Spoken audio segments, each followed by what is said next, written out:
in the Paracast, the gold standard of paranormal radio. And now, here's Gene Steinberg.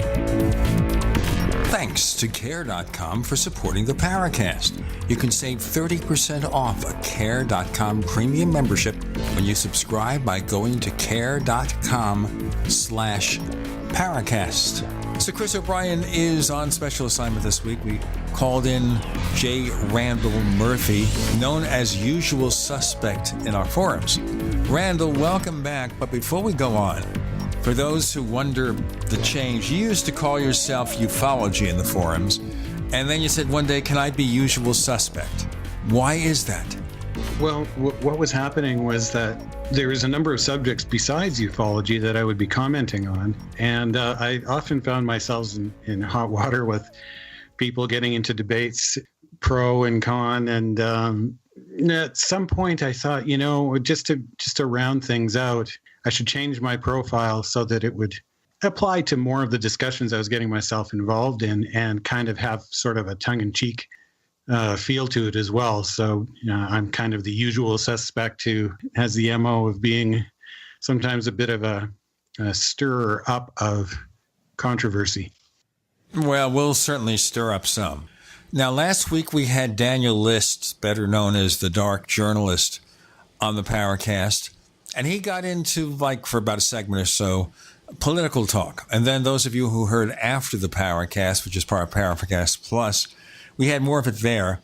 I shut down most of it, as many of our listeners know, because I don't want partisan political discussions, except insofar as it covers our paranormal universe. And I think our listeners kind of prefer that. If they want a political discussion, there are plenty of talk shows that do that. We'll talk about what presidents might know with regard to UFOs. We once had a discussion about a book called The President's Vampire. All right. And then I think there was a movie about Lincoln being a vampire killer. Did you ever see that, Randall? Yeah, that was pretty entertaining. Kind of a dumb movie, though, right? Yeah, sometimes you just want to let go of all of your critical thinking and just be entertained, let it go in one ear and out the other, and chew on some popcorn. And there's nothing wrong with that. I thought the last show was absolutely fabulous with Liston, and you brought it back to the paranormal and ufology by when you were mentioning Hillary's interest in UFOs and her connection with Podesta, which that really tied it back and brought it back into the show, and that was really good. But she did know when she appeared on one of the late night TV shows to refer to UFOs as UAPs. So she obviously had kept up with the scuttlebutt. Maybe privately she does read a lot about the subject, but she would not admit that. On the other hand, we have no idea what Donald Trump might think about it because nobody has thought to ask him, hey, Hillary Clinton wanted to look into UFOs. What do you think? That would be a question that would be worth asking for anyone. All right. So any journalists out there who are listening to the Paracast and understand our interests, and the fact that we've talked about presidents and UFOs in the past, ask Trump. Let's see what he says. What do you think he would say? Oh, gee. I don't know. I think he tried to walk away from it, or he'd say something kind of wacky. Or because he's unpredictable, he might say something absolutely, totally positive on the subject. Yeah. Yeah, that's true. He is very unpredictable. So, he could say, oh, that's a complete waste of my time. Or he could say something like, oh, that's what that crazy Hillary was into. And you know what I think of her. Or he could say, well, we should look into that. His aides and his press people will be trying to say, well, he didn't mean it that way. He was just trying to be friendly. Of course, he would refer to crazy Hillary as crooked Hillary. We decided here, because we've had so many discussions about UFOs and MUFON and everything, to go into a totally different direction. So I got a letter maybe a week ago from Joshua Black, who's a PhD candidate from Canada. And you're into, Joshua, grief dreams. Is that where you dream of your long-lost loved one? Yes, that's part of the definition that I'm investigating. Explain it more, though. Is there anything about this where there's a perception that they might be in communication with their loved one who has passed on? Oh yeah, like that's something that I hear all the time. But if we, I guess, go back to what grief dreams is and how people label it, there's many names it goes by. It could go by bereavement dreams, dreams after loss, dreams of deceased, visitation dreams, which is what you're talking about. But all these themes, or what people are talking about, is you have a dream after the loss. And so there's 3 types of dreams that people can have, and I'll share them. So the first one is when the deceased isn't mentioned or even present. So these are the dreams that more reflect your grief.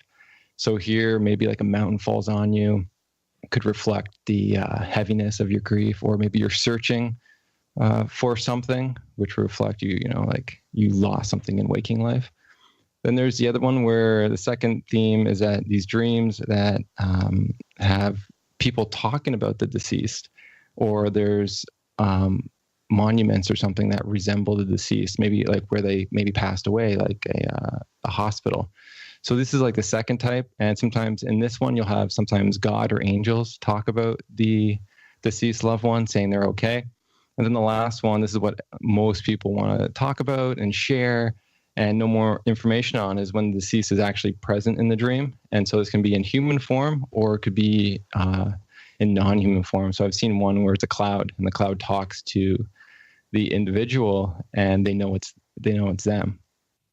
Now, I've had dreams where, say, my late brother, and our listeners know my late brother was Wallace Herbert Steinberg. You can look him up on Google because he was well known in the healthcare industry. I have a dream where he's just part of it. We're basically having a normal dream, and suddenly, I'm talking to him as if he is just part of the routine. He's alive. He's part of our normal life. Is that considered a grief dream? Yeah, if he's deceased, so that would be a grief dream. How much of it represents your waking grief is, it's hard to determine. It's just based on your understanding of that. And since it's more of he's just a character in the background, it probably doesn't have much to do with your grief. Most of these dreams that people have after loss, and sort of some of my research is finding, it's usually one-on-one that they have these images with people that have passed on. And I think that's very interesting. So in the one study I did do, looking at a grief journal of someone's, what happened was as time progressed forward, more dream characters started to appear and more deceased relatives started to appear. But in the beginning of the loss, it's usually one-on-one. And so if it's just like the characters in the dream, and there's a lot of other stuff going on, it probably doesn't reflect much of your grief, but it's probably, a lot of people say it's nice to see them again. Well, in this case, it's weird because my brother died 22 years ago. I don't think of him that much, not being rude or anything. It's just that you accept the fact that he's gone, and so we have these dreams. My father died in 1988, and occasionally he's part of the dream. So is that part of the same thing? Yeah, I'd say like it's interesting to just talk about the subject because there's not a lot of information out there, which is very surprising. And when I started this journey, I was basically left to my own devices because there's really nothing out there. And so everything that we're talking about is something that probably should have been analyzed and looked at 40 years ago, but they just really haven't. So but what I've heard, so a lot of my understanding is from stories people tell and my own experiences. And I think people say there's a big difference in the dream quality as like what they call it, a visitation or not. But what you're talking about, they're part of a dream. We have Joshua Black talking about grief dreams and their significance with Gene and Randall. You're in the Paracast.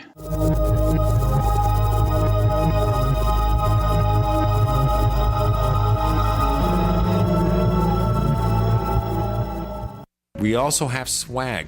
We have all these exclusive Paracast things that you can buy. We've got 60 or so different items, and entails t-shirts, sleeves for notebook computers, iPad cases, mouse pads, the Paracast Jumbo tote bag, all sorts of T-shirts and jackets and stuff like that for men and women. We have a Paracast aluminum water bottle. All this stuff, you go to store.theparacast.com, store.theparacast.com. What makes it special is that the items are the best quality, great T-shirts, fabrics, and they have our official logo on them. That's what makes them special, in multiple sizes and colors. We even have stuff for children, stuff for women, stuff for men. We have all sorts of sizes, like small up to X large. A lot of good stuff. That's the swag from the Paracast. You go to store.theparacast.com, stop by, and take a shopping tour. It's been said, any society is only 3 missed meals away from chaos. Those times may be near. Think about it. Our country faces multiple terrorist threats and aggressions from Russia and North Korea. Social unrest and violent marches yet again may lead to looting of stores and city shutdowns. And our crumbling infrastructure leaves our power grid vulnerable to long-term outages from a single cyber attack. When the chaos from any one of these threats arises, the government knows it can't provide during a widespread national emergency. That's why you need your own plan for self-reliance. That's where My Patriot Supply comes in. Get a 4-week survival food supply for only $99. That includes breakfast, lunches, and dinners. Order online at preparewithgcn.com. $99 for 4 weeks of survival food that tastes like homemade cooking and lasts up to 25 years. From My Patriot Supply. Get your kits today at preparewithgcn.com. Free shipping is included. Preparewithgcn.com. North Korea openly threatens the U.S. and launches a new missile every other week. Their warhead of choice? Electromagnetic pulse. Such an event would cripple the U.S. power grid for years and leave millions in the dark. Are you ready? You can be with a Solarc EMP-hardened solar generator. Solarc works day in and day out to keep your essentials protected. You can have peace of mind knowing your power will be there when you most need it. Visit PortableSolarLLC.com to see EMP testing. That's PortableSolarLLC.com. Energy insurance for your family. Are you happy washing your hands with harsh chemicals? Are you happy doing laundry with detergents? Are you happy paying high prices? Find your happiness with Pure Soap. These all-natural, earth-friendly Pure Soaps are the very best you've ever used. Buy in bulk. Get a 12, 36, or 48-month supply, or get items individually and still save big. You're getting soap products twice as good as what you're using now, earth-friendly and natural soaps. Your family deserves the best. Happiness is 5starsoap.com. Why not put your money up the drain for a change? See them at 5starsoap.com or call 1-800-340-7091 for a catalog. Cal Ben Soap Company can save you thousands of dollars and give you good old-fashioned real soaps that are triple concentrated. Soaps made from vegetable and coconut oils. See their full selection of soaps at 5starsoap.com. That's F-I-V-E starsoap.com. Or call 1-800-340-7091 for a catalog. Water is the single most important thing your body needs, so you want to be sure it's the best for you and your family. Since 2005, thousands have depended on Berkey purified water. The Berkey Guy provides the lowest priced filtration systems in every size. For incredibly delicious water now and in an emergency, get to GoBerkey.com or call 877-886-3653. 877-886-3653. GoBerkey.com. We'd like to hear from you. If you have a comment or question about the Paracast, send it to news@theparacast.com. That's news@theparacast.com. And don't forget to visit our famous Paracast community forums at forum.theparacast.com. A reminder, we have a second radio show called After the Paracast, and you can only hear it if you join the Paracast Plus. And in recent weeks, we've been continuing shows on After the Paracast. So last week, the dark journalist Daniel List was featured. We had further uninhibited discussions. On After the Paracast, you also get the commercial-free version of this show and more. And it's available for a low subscription price. Our price, $1.49 a week, $4.99 a month, and it goes from there. For more information, go to plus.theparacast.com. That's plus.theparacast.com. We're talking about grief dreams here, where you dream about a loved one, family member, who's no longer here, with Joshua Black, who is a PhD candidate. Joshua, before we get further into the discussion, of all the things one could be in looking for a PhD, why this subject? Good question. It wasn't on my to-do list when I was growing up. I wasn't in school saying, you know what I want to be? I want to be a researcher on these grief dreams.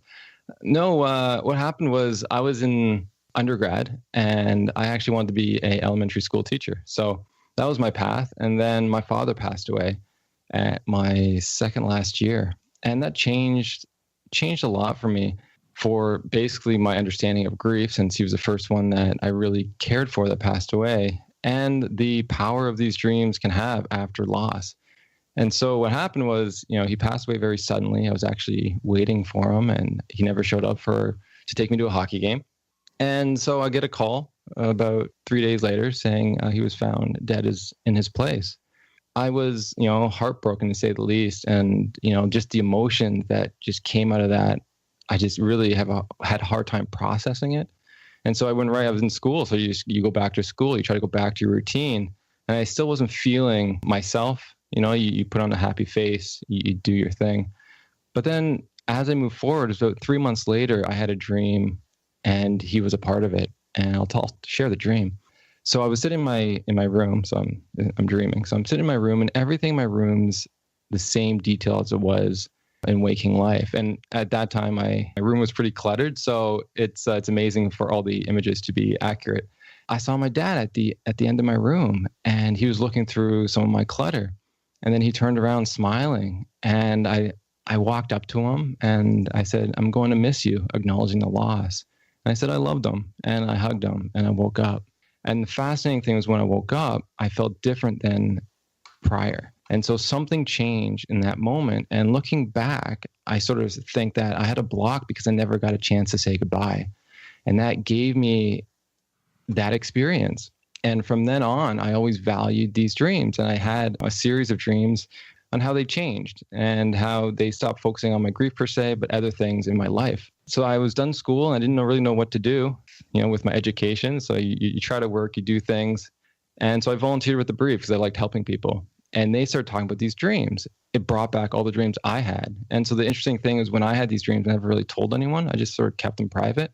And so when these people started talking about the subject, I was very curious about it. So I went to the literature and there wasn't anything there to help them. So I had a choice. Either I just sit back and say, hopefully they do the research, or, do the legwork yourself and do the research. And so the way life works is where I was living in the university, Trent University, there was a woman who actually did research on dreams. So I spoke with her and she was excited about the topic. And that's how it all sort of came about. And then when I was in my MA, that's when I really understood this topic, what the needs were of the bereaved and what are the challenges that they're facing. That's really interesting. I kind of like to sort of tie this in with the theme of the Paracast as well. If I could ask you a question, do you think that these sorts of subjective experiences with realistic imagery can be misinterpreted so that the characters are interpreted as objectively real rather than as a psychological manifestation? So you're saying like I think they're visitations or not? And what I'm saying is that when people see something in a setting that looks like it's real to them, for example, we have people that say they wake up and they're still seeing images from their dream world while they're in their waking state. I'm sure you've run across that in your studies. Mm-hmm. And so if you've got a situation where in your dream, you're already in a situation that looks to you to be pretty much identical to what's objectively real outside, do you think that people could confuse those two things and then use that to draw the conclusion that, well, there really are people who are separate objective entities that have gone on and passed over to some other reality? So if I hear you correctly, so when the dream imagery is very real in the sense of what it would be in waking life, how would the mind sort of interpret that? So what's very interesting is in most dreams, we don't really know that they're not real until we wake up. And so in the moment, usually, unless you're lucid, everything seems real. And so I don't think that changes a lot, but I think what happens is there's a feeling that comes about in the dream that maybe is different than a normal dream. And when that occurs, I think people will start seeing it a certain way when they talk about sort of visitations or afterlife or spirits. And that is sort of probably a similar feeling they get when they see that in waking life, if it's a spirit or something in front of them. There's a feeling, I think, that you get that breaks your idea of what reality may be. Okay, so do you personally believe that there is some sort of afterlife, or are you looking at this from a purely psychological perspective? Yeah, so, well, a good question. I would say I do believe in the afterlife. It's just part of sort of who I am, but it's hard to investigate that with the scientific method. So I'm looking at more of a psychological research study to really, I think, shed some light on this, because as we sort of will talk about the issues that come about from this, from people like who think all these dreams are visitations, who think these dreams are hauntings, to people who don't think any of these are visitations, how it can block and actually impede the process of those who are grieving. So in my own life, yes, like I definitely believe the first one with the one I have with my father was a visitation. And I think that helps me as I move forward in this topic to really, I think, understand the topic in a new level. Not all my dreams, I would say, with my father were a visitation. But there are certain ones that have a really distinct feel to them that it's hard to really sort of really explain, but they're very different. And you hear a lot of people have these experiences. And what I'm finding, though, is that even if you don't believe that they're visitations and you had these dreams and it's just nice to see them again, because maybe the last time you saw them, they were jaundiced or they're unwell in some way, or they're dead in the open casket.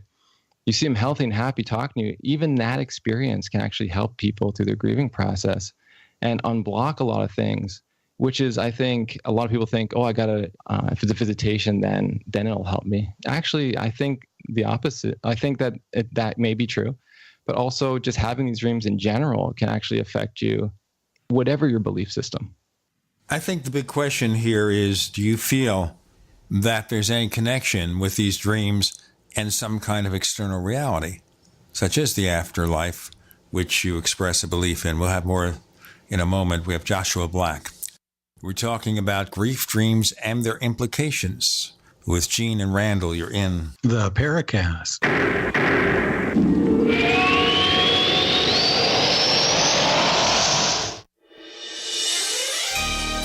Thank you for listening to GCN. Be sure to visit GCNlive.com today.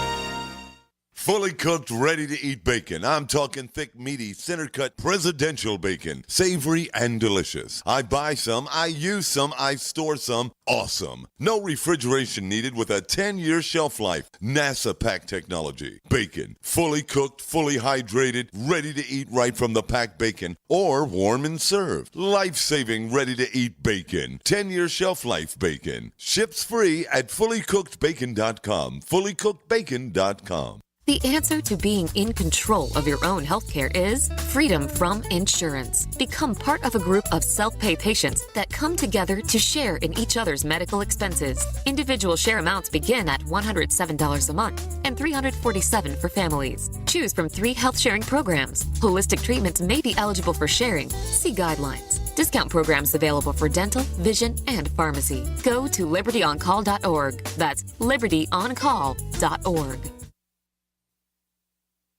Attention business owners and independent contractors. This is a money-saving message from Tax Mediation Services. If your business owes $20,000 or more in taxes, we can help you today, right now. Listen, dealing with the IRS is no picnic. It's an intimidating and extremely stressful process, and you don't want to go it alone. Our attorneys know every law, every tax break, and every possible opportunity to help you resolve and reduce your tax debt. And if you owe more than $20,000, you may be at the top of their hit list. So don't take your tax debt lightly, because it will not go away on its own. The IRS can seize your bank accounts, your home, and even shut down your business. Call our tax experts today at 1-800-765-9681 and let us deal with the IRS while you focus on your business. That's 1-800-765-9681. Again, that's 800-765-9681.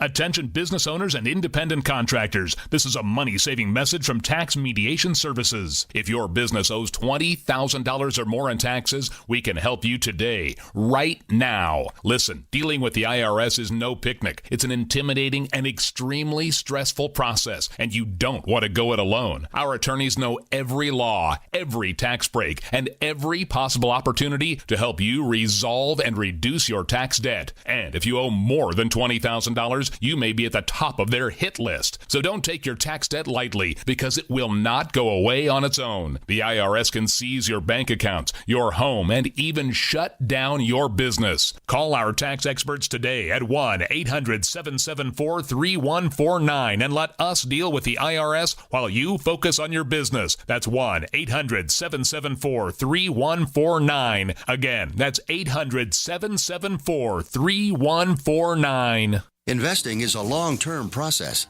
How many times can you think of in the last decade that the stock market has destroyed retirement funds for people just like you and me? For your existing IRA, you need the security that gold has provided for centuries. Remember, gold has never been worth zero. Capital Gold would like to introduce you to the Home Storage Gold IRA. It's a self-directed IRA set up with all the protection and tax benefits of an LLC. But the big difference in this IRA is you invest in gold and you hold it in your possession. You can't do that with stocks. That's security. You can transfer any type of IRA hassle-free in days. Please call right now and learn more, and we'll waive the $500 setup fee and give you a free safe to store your gold. 800-535-7789. 800-535-7789. 800-535-7789. That's 800-535-7789.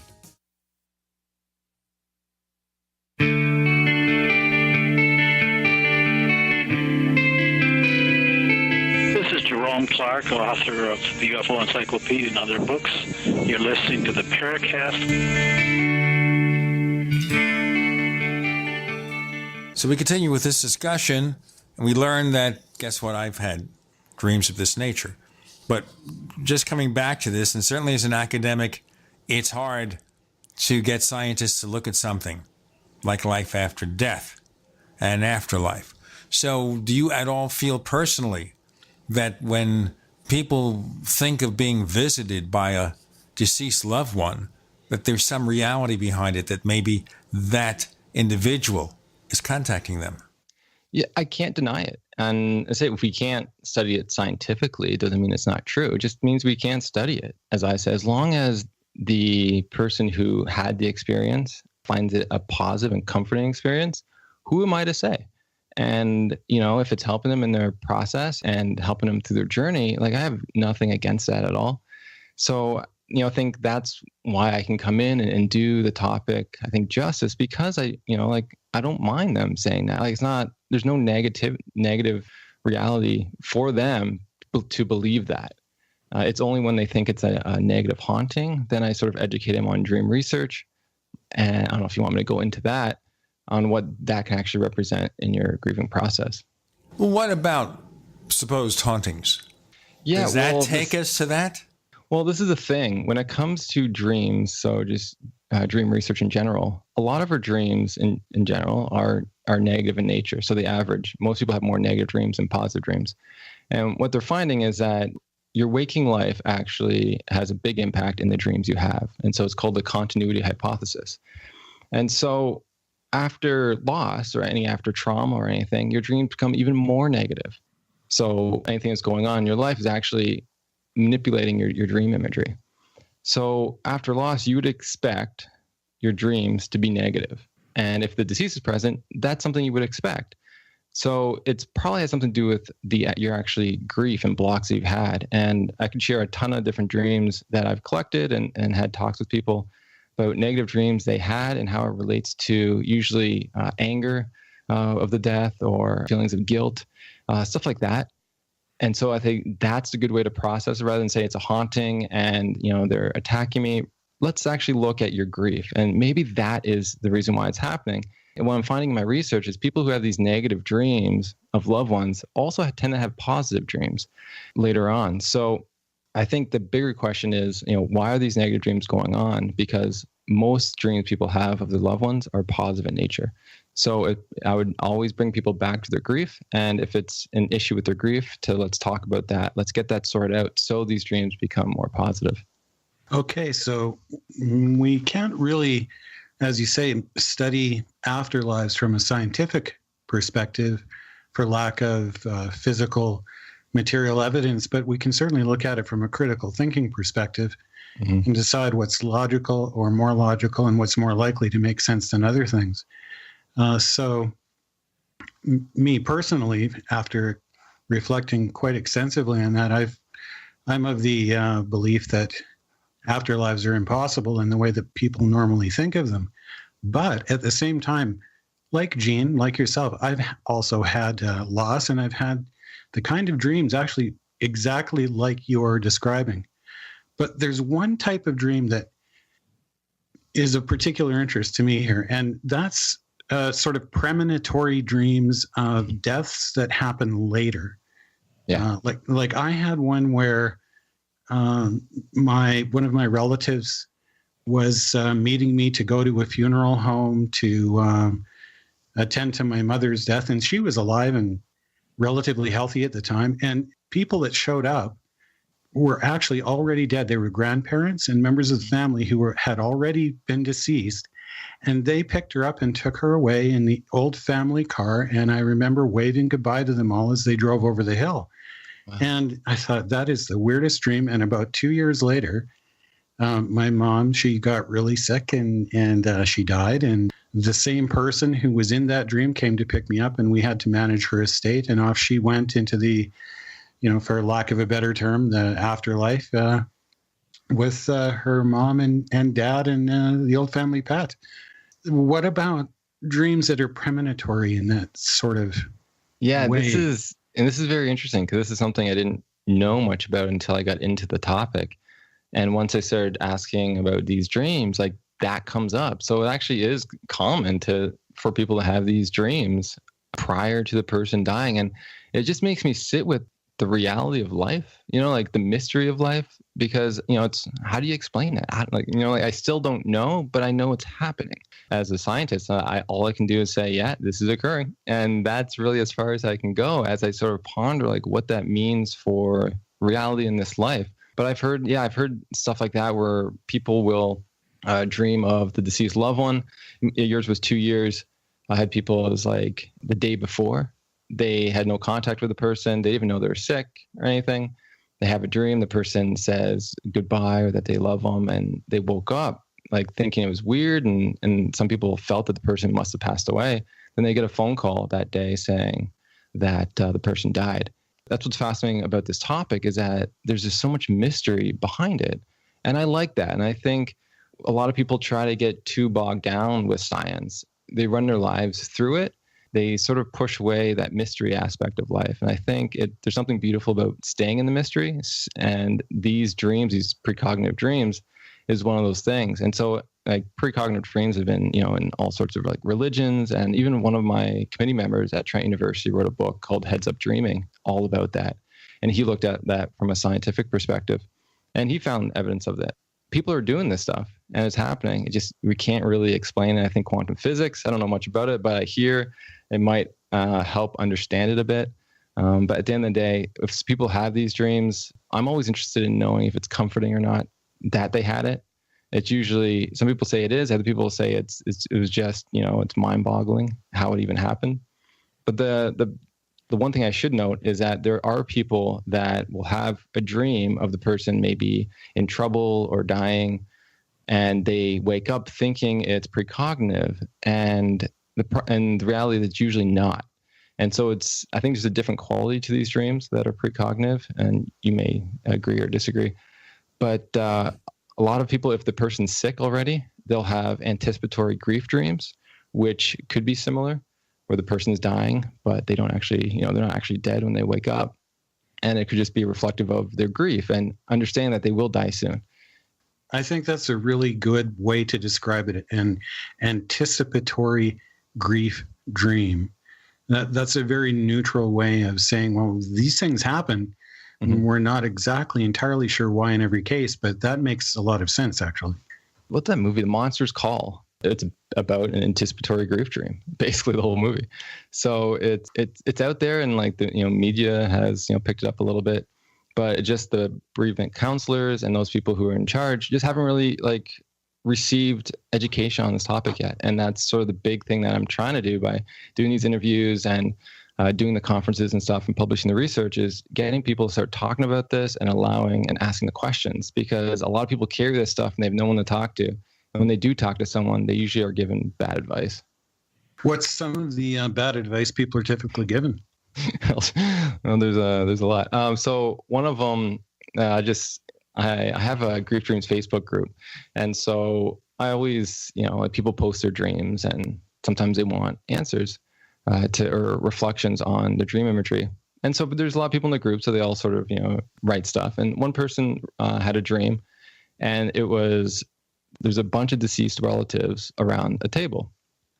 So she asked, what does this mean? And so one of the group members, I don't think she was, the person was being, intended to harm anyone. She just said, oh, I heard, when there's a bunch of deceased relatives in a dream, that means someone close to you is going to die. And then she's like, oh, and the dreamer says, oh, I have a grandmother that's 90, it's probably her. And then the other woman's like, yeah, that's probably right. Let's continue with this in our next segment. More to come with Joshua Black, grief dreams and their implications, an afterlife perhaps. With Gene and Randall, you're in the Paracast.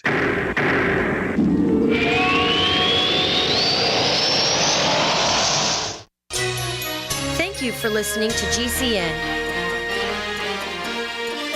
Visit GCNlive.com today.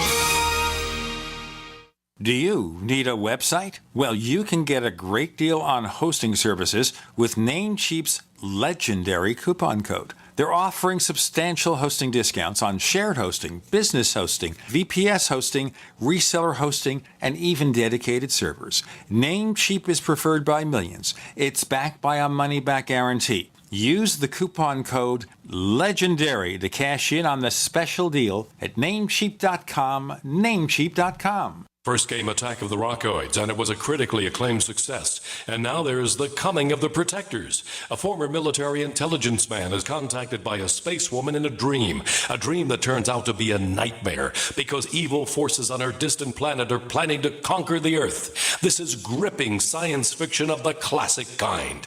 Attack of the Rockoids and The Coming of the Protectors. Find out more at rockoids.com. That's Rockoids, ROCKOIDS.com. Hi, this is Ted Anderson. I'm here to tell you about GCNtelecare.com, a team of board-certified doctors assisting you 24 hours a day, 7 days a week, 365 days a year. Within 15 minutes of registration, care your family can afford. Revolutionizing the healthcare industry, virtual consulting providing diagnosis of non-emergency medical issues by phone or secure video on computer or smart mobile devices. GCNtelecare.com, virtual care anywhere. Anytime, any place, anywhere. Radio remains the most intimate of all forms of media. At home, at work, in the car, on smartphones. Over 90% of consumers still listen to radio every week. That makes choosing radio as a place to advertise your business one of the best decisions you can make. Email advertise@gcnlive.com and partner up with an experienced GCN representative. Advertise@gcnlive.com. Easy, affordable, effective. You want to save money in a place that gives you growth, control, and certainty without stock market risk or tax risk, and you want guarantees and you want it all tax-free. That's a tall order. But you can get all of that with properly designed participating whole life insurance. Most people think life insurance pays after you're dead. That's true. But you can have tax-free access to use your life insurance while you're alive. Get the free book to find out how. Call 702-660-7000. Have you checked your Google search results lately? Search results are usually the first impression that people form of you or your business, so make sure that they create a positive impression with ReputationDefender.com. What the internet says about you can have a big impact on your life and your livelihood, even if it's not true. Fortunately, you can now control how you look online and in online search results with ReputationDefender.com. Call 800-831-0771 now. That's 800-831-0771 for your free reputation analysis. If you have negative material from an ex-employee, upset patient, or former client, newspaper article, legal issue, social media, or other source showing up in your search results, you can combat it with ReputationDefender.com. Our dedicated experts in patented technology can help make your online search results look their best. Call 800-831-0771 to learn more. 800-831-0771. That's 800-831-0771. Or visit ReputationDefender.com. Hunters, anglers, campers, and survivalists, get back to nature. Expand your horizons with the highest quality, most versatile, unique slingshots and sling bows on the market at slingbow.com. Slingbow products are compact and models start from just $17.98. They're perfect for your bug out bag or storing in your vehicle. Give yourself and your loved ones the excitement and tradition of Slingbow, a new frontier in archery and truly modern twist on this primitive survival tool. Feel the thrill only at slingbow.com.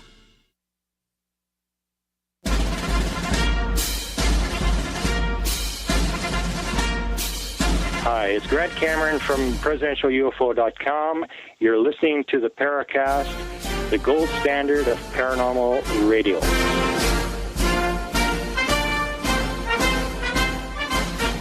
So we were talking about a dream here, I guess, involving a group of deceased people that may be a precursor for someone dying soon, with Joshua Black, and the subject is grief dreams, the afterlife, and that sort of thing. J. Randall Murphy is our guest co-host. Joshua? So then what happened was the woman, which is very interesting, she then goes, what happens if it's not my grandma? What happens if it's me? And so now she started fearing her own death. And so this is the bad advice. And then the person was not, the person that was really like trying to encourage her that it's someone else, that someone's going to die. She became, distant and not answering anymore. So then she asked me. That's something I was going to do anyways. And what I told her is that in my research, actually, of the dream journal, the woman actually started having more deceased relatives as she started to heal. And I said, that's actually probably a sign of healing, not of anything else. And so she was really happy with that, and she felt relieved. And she also felt, I think, comforted by the fact that, she was healing in her grief too. So this one I'm talking about, like bad advice. Another one would be sometimes mediums. They'll say different things on maybe why you're not dreaming of the deceased. And they'll say all sorts of different things, which isn't backed by research at all. But one of the comments is that they're not coming to you because if they do, it'll open up your grief too much and you'll just want more. So they decide not to do it. I heard that one a couple times. And I always look at that very interesting because, okay, like maybe after the first one, but if the spirit hasn't actually came the first time, that's kind of weird because that's all what I'm finding is most people that want these dreams want to be reassured that the person crossed over. They want to know that they're still loved, which is sort of the two big things. And so one dream can sort of heal all those things and unblock some of those stuff that they're working with. So one dream would actually help them more than actually harm them. Yeah, they may cry in the beginning, but it's actually beneficial.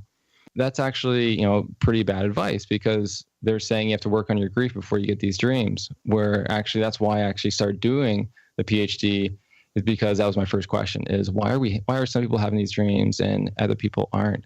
And what I can tell you is it's because of more dream recall. So more people remember their dreams and the more people are remembering these types of dreams.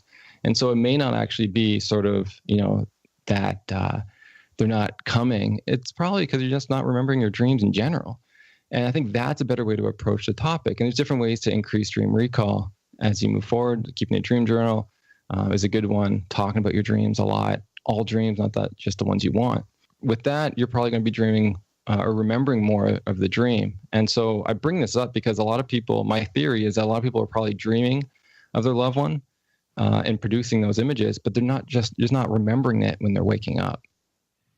That makes a lot of sense, and it seems like a really good way to go about it.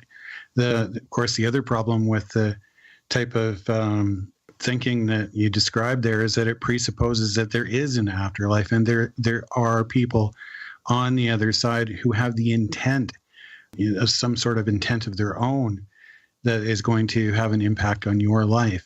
And so instead of looking within to see if you can find solutions there, it sort of offloads it onto a belief that is wholly unsubstantiated, really. Yeah. And, like also go further too with some other bad advice, not just from mediums and stuff, but also from doctors.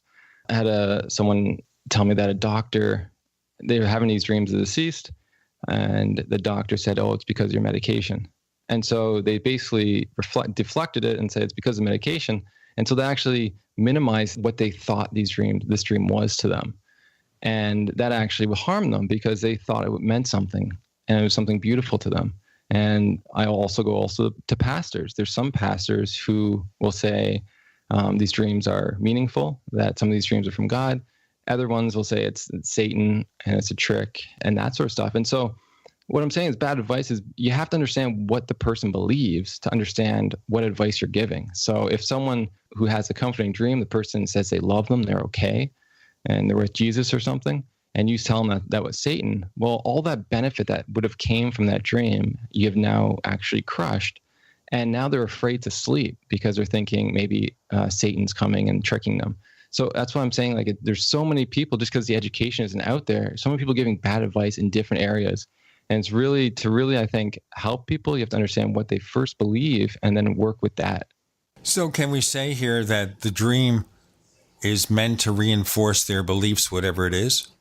Yeah, like for the most part, that's what I see. So if people are dreaming with this, like I see dreams where there's, let's say an individual is Christian, they'll have a dream and sometimes there'll be angels with them. Sometimes they'll be talking about meeting Jesus. Sometimes Jesus actually is in the imagery.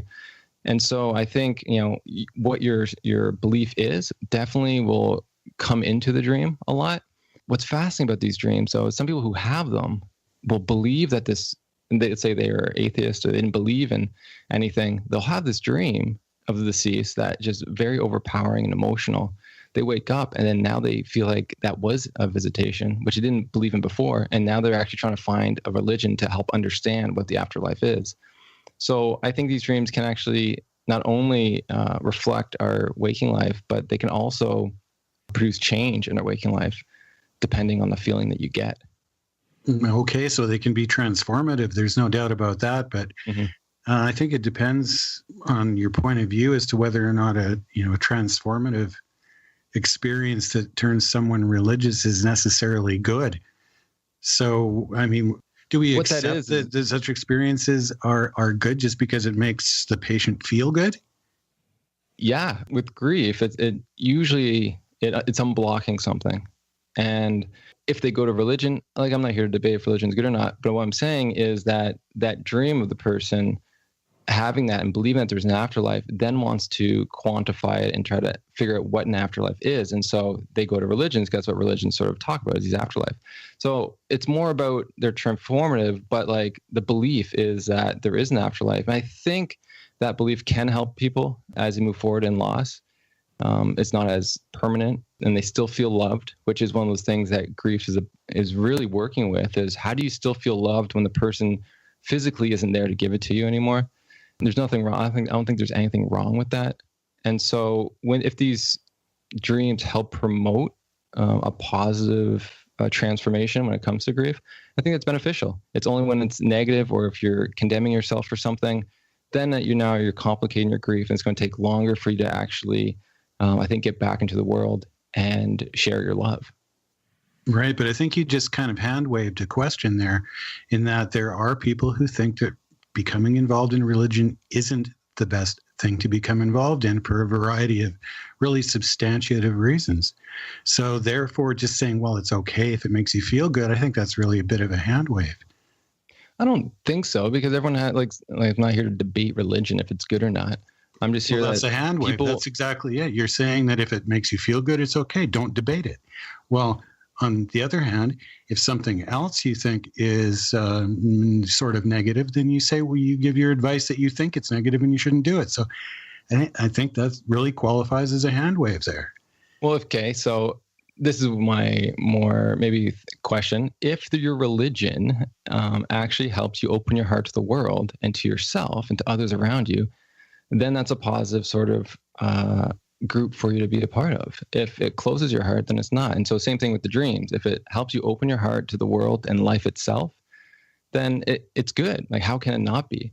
And if it closes you up to the world and others, then it's a negative thing. So if that's something more what you're looking for, I don't know.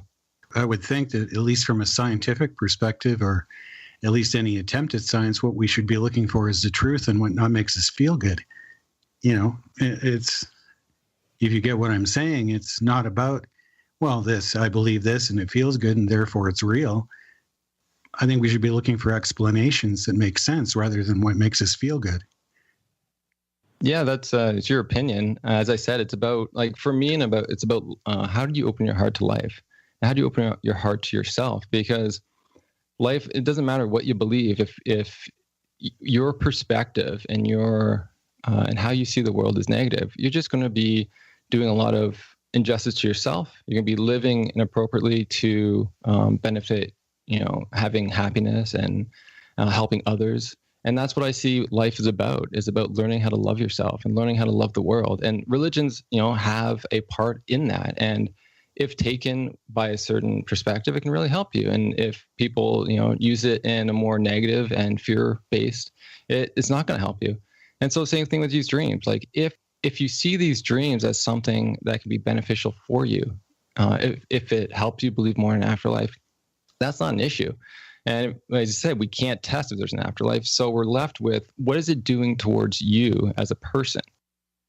Let's ask those questions in our next segment. More to come with Joshua Black and Gene and Randall. You're in the Paracast.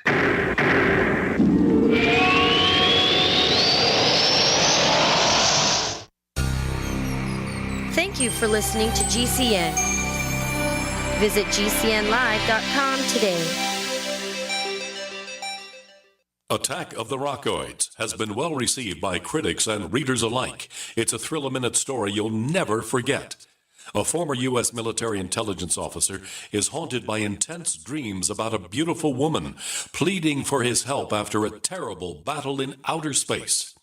But the dreams turn out to be true and thrust him into a telepathic love affair with a woman whose faraway planet is intent on destroying the Earth. And now the gripping tale continues in The Coming of the Protectors. It's the second book of the Rockoids trilogy, a galaxy-spanning adventure that pits our hapless heroes against powerful, fanatical enemies that threaten the lives of freedom-loving beings everywhere. Attack of the Rockoids and The Coming of the Protectors, classic science fiction at its best, available now. For more details, visit rockoids.com. That's ROCKOIDS.com. This is Dan Pilla. Do you owe the IRS money you can't pay? Are tax debts crippling you? I've defended people from the IRS for over 30 years. I've helped thousands, and I can help you too. I wrote the book on IRS settlement, and I'm telling you, there's no such thing as a hopeless case.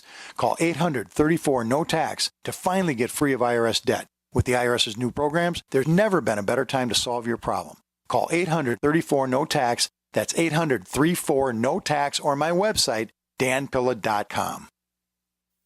You've heard the phrase, you are what you eat? Not true. Actually, you are what you can absorb. So if the vitamins and supplements you now take are not being absorbed, what good are they? Introducing Protovite, proprietary liquid system that allows premium quality nutrients to positively affect the blood in an astonishing 5 minutes. Watch our amazing 2-minute live blood cell video at TrueHealthFacts.com. That's TrueHealthFacts.com. Then call 502-410-3411. Protovite is nutrition you can feel. Protovite is nutrition that gets in.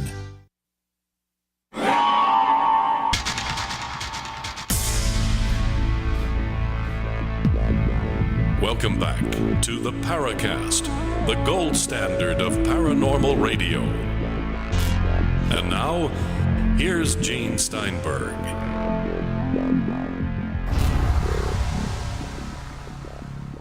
So we asked the questions posed by the belief or expectation of an afterlife. Joshua Black, you were saying? Yeah. You were justifying belief in feel-good psychology is what it sounded like to me. it's not feel-good psychology. It's just understanding what makes you be the most productive citizen in this world. And that is when you can love yourself and love the world around you. And that, I don't know if you want to debate that, because I don't think that's debatable. I think, and religion tries to help out in different ways. And I think these dreams in itself, if they're helping the person believe in something more, whether it be an afterlife, whether it be that they're say, if that's their belief and it's a loving approach, right? It's not a haunting. It's more of a comforting message that they're okay, that they love them. And this is what I'm talking about. It's about love, and grief's about learning to love without the person in front of you there to tell you that you're lovable. And so you have that, but you also have those other dreams where it's just nice to see them one more time in a positive way. And that is also a good thing, because I see the change in people from this.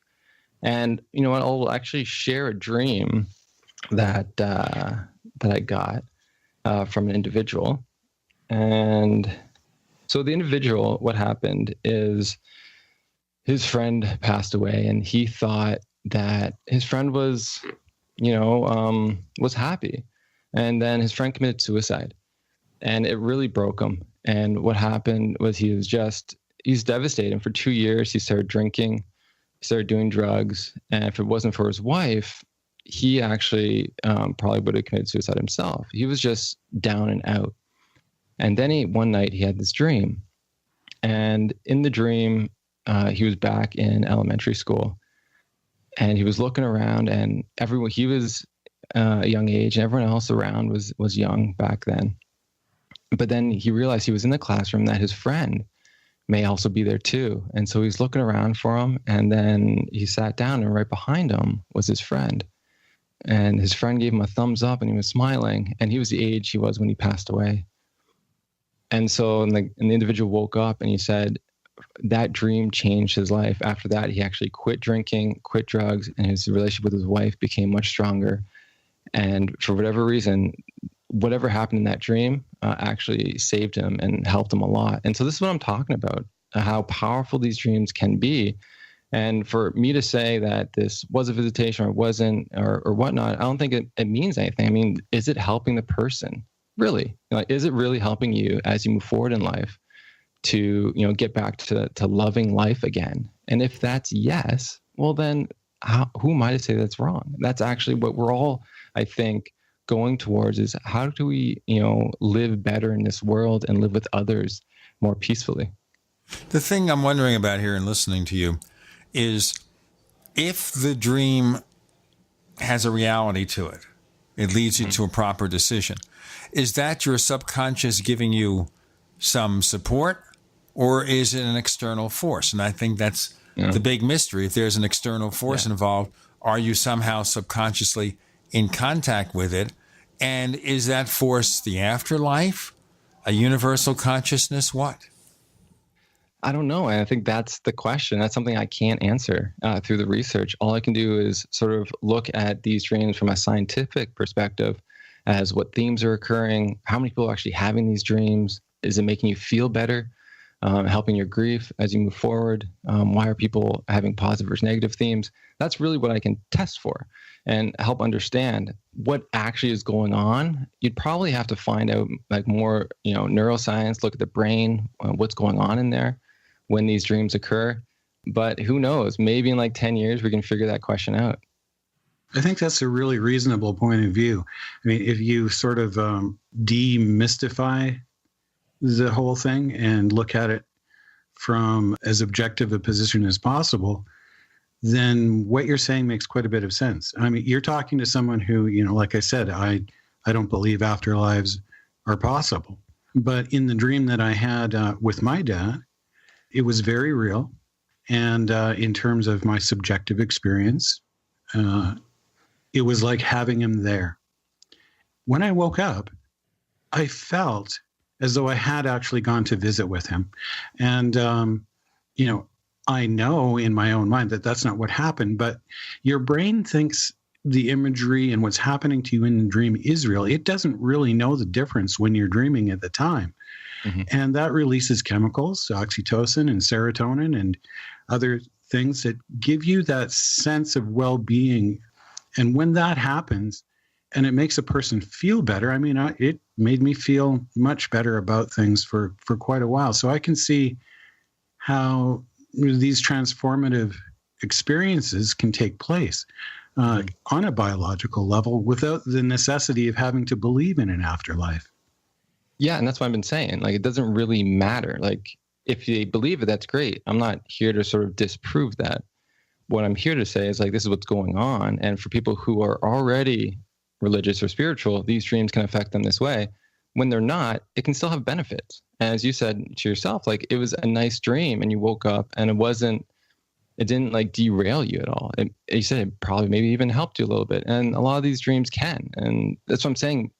It doesn't matter. Like, so my research is showing it doesn't matter if you're religious or not, you're still having these dreams. And so it's not a factor. And, so one of the numbers, over 85% of people in my one study actually within the first year had a dream of the deceased. And so a large amount of people who lose their loved ones actually will have a dream at some point in their grief journey. I think that's amazing. And it doesn't just happen for adults. It happens for kids will also dream of their loved ones. It also happens if you lose a pet, you can dream of the pet, and also miscarriages. I just finished a study with that, and you can dream of the pregnancy again, or you can also dream of the baby in different ways, positive or negative. And some of them can be reassuring, other ones can be more negative. So it's just interesting, all the different deaths and our attachments we have with people, in one way or another, it's possible for us to actually have these experiences, continue to have these experiences with seeing again in our dreams.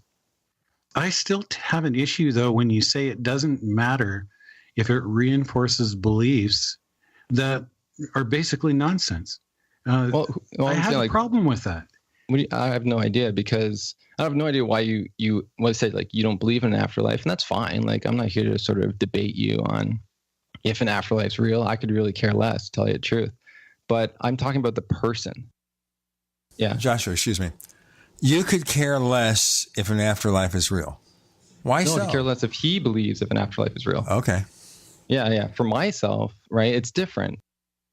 And like, that's what I'm saying. We're all individual people trying to figure out this world. Because at the end of it, this could just be a big dream. Like, I don't know if this is even reality, because everything that happens in a dream world can also happen in this world. So you probably have heard of that many times, where like, how do we know this is even real? How do you know that this is not a dream that we're in? We don't. But what I can do is, for myself, as I think I'm an entity in this world, as myself, what can I do to benefit my life? And so if I want to believe in something when it comes to religion that helps me love myself more, helps me love others more, and helps me actually do good for this world, like, that's my own personal thing. And for Randall, if he doesn't want to, well, that's okay. Like, I'm not here to say you have to, or an afterlife's real. As I'm saying, like, I don't really care. It's like, whatever you need to do to see yourself as lovable, to love the people around you and help them and support them in our community, that's good. You don't need to believe in an afterlife to love yourself. That's all I'm saying. So when I talk about these, bad advice when it comes to grief dreams, that's what I'm saying is you have to allow people to believe whatever they need to believe and work with that belief. Because if you try to pull them a different way, you're not going to get anywhere with them. You're not going to help them. So you figure out what they believe in, whatever, if it's religion or if it's not, and you work with their grief in that way. We're exploring grief dreams and their implications with Joshua Black. We've got more to come with Gene and Randall. You're in the Paracast.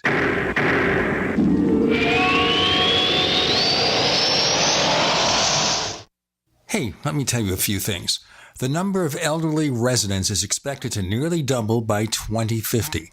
10,000 boomers hit retirement age or turn 65 every day. 1 in 6 working adults cares for an aging relative. Now, let me tell you about Care.com. You see, Care.com is the world's largest digital marketplace for finding and managing all kinds of family care. And it's especially good for helping families find high-quality senior care for their loved ones. You can browse local caregivers to find the ones that meet your needs. You know, I wish we had a service like Care.com around when my mom became ill very many years ago.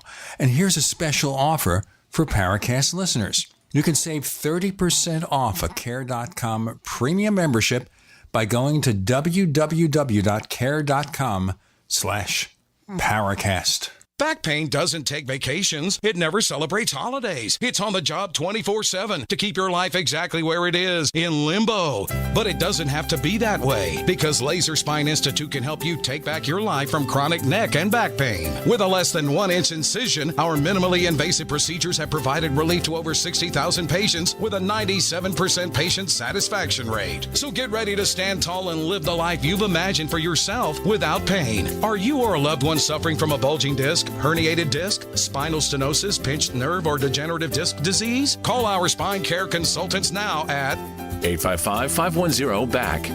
for a no-cost MRI review and to learn more. It's time to say goodbye to chronic neck and back pain. Call 855-510-BACK to see if laser spine surgery is right for you. That's 855-510-BACK. What have you got to lose? Laser Spine Institute, the leader in minimally invasive spine surgery.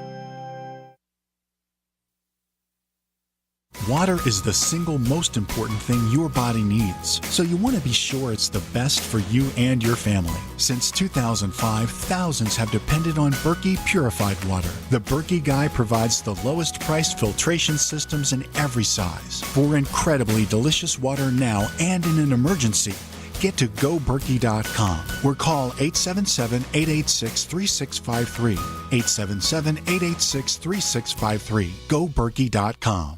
If you're 85 or younger, would you like peace of mind and comfort for your family? We're Final Expense Direct with an urgent message for you. The average funeral today costs over $8,000, but the most you'll get from government benefits is $255. How will your family pay the difference? We can help. Our senior plans start as low as just $1 a day and pay up to $30,000 for a funeral and other final expenses. Peace of mind is easy. There's no medical exam. You'll have lifetime coverage, and your plan can't be canceled as long as you pay your premiums. Call now for free information about our senior plans. Answer a few simple questions and receive approval right on the phone. Plus, call right now and we'll give you a discount prescription card for free. Call 800-557-0158. That's 800-557-0158. Again, 800-557-0158. Hi, this is Ted Anderson. I'm here to tell you about GCNtelecare.com, a team of board-certified doctors assisting you 24 hours a day, 7 days a week, 365 days a year. Within 15 minutes of registration, care your family can afford. Revolutionizing the healthcare industry, virtual consulting providing diagnosis of non-emergency medical issues by phone or secure video on computer or smart mobile devices. GCNtelecare.com. Virtual care anywhere. We'd like to hear from you. If you have a comment or question about the Paracast, send it to news@theparacast.com. That's news@theparacast.com. And don't forget to visit our famous Paracast community forums at forum.theparacast.com. So Joshua Black, I understand the practical thing here, but when we talked about dreams and precognition, and we normally think, well, you predict possibly or expect the death of somebody, a loved one or something. Are there other areas of precognition that these dreams lead to that may sometimes be true? Yeah, so I've heard other dreams when it comes to not like a deceased loved one, but let's say like more mystical kind of experiences. So one dream was shared where an individual was having a court case. So after the person, her father, died, there was a lawsuit going on. And the individual needed these papers to actually win the court case, but she couldn't find them anywhere. And so she was stressing out about it. And then all of a sudden she had this dream. And then in the dream, she was in this like storage unit, and there was all these bins everywhere. And there's this one bin, and on top of the bin was this kind of like, I think it was like a leather jacket. Anyways, the deceased lifts up the leather jacket, and then the papers are there. And so she woke up, she went to that storage unit, looked at that bin, of course the jacket was there, lifted it up, and the papers she needed to win the court case were actually in there. And I've heard this actually a couple different times where sometimes the deceased will come if you're looking for something and you can't find it, or maybe they stash something. This is a very interesting one. I've heard this a couple times. They stash something, maybe it's money or it's the will, in a place where the living person didn't know where it was. They get the dream where it shows the location, and then they go to that and the thing is there. So as I'm saying, like it's the mystery of life. It just makes you sit there. I can't, I'm trusting their word on the dreams themselves. And all I can do is sort of acknowledge that that's what they're telling me. And if that's true, that's a very interesting dream, an interesting event to happen in this world. Is it possible here in some cases, before dying, the deceased person showed them something that relates to what they're looking for, and in searching for it, they remember, oh, they showed me that, so they dream of the individual showing them this particular item. Mm-hmm. That could be, or say like it's hard to really determine. You're just trusting the person's word and their cognitive memory to sort of see, have they ever showed me that before? And so that's what I'm saying. Like when it comes to if someone ever shared that to me, I acknowledge that that's what they believe occurred, and that's okay. Or I'm not here to sort of say, trying to like really debate, did you know it before and that sort of stuff, because it's not really going to get anywhere. But just to acknowledge that it occurred for them and what that made them feel, right? Like, and how did that help them, especially with the woman with the court case.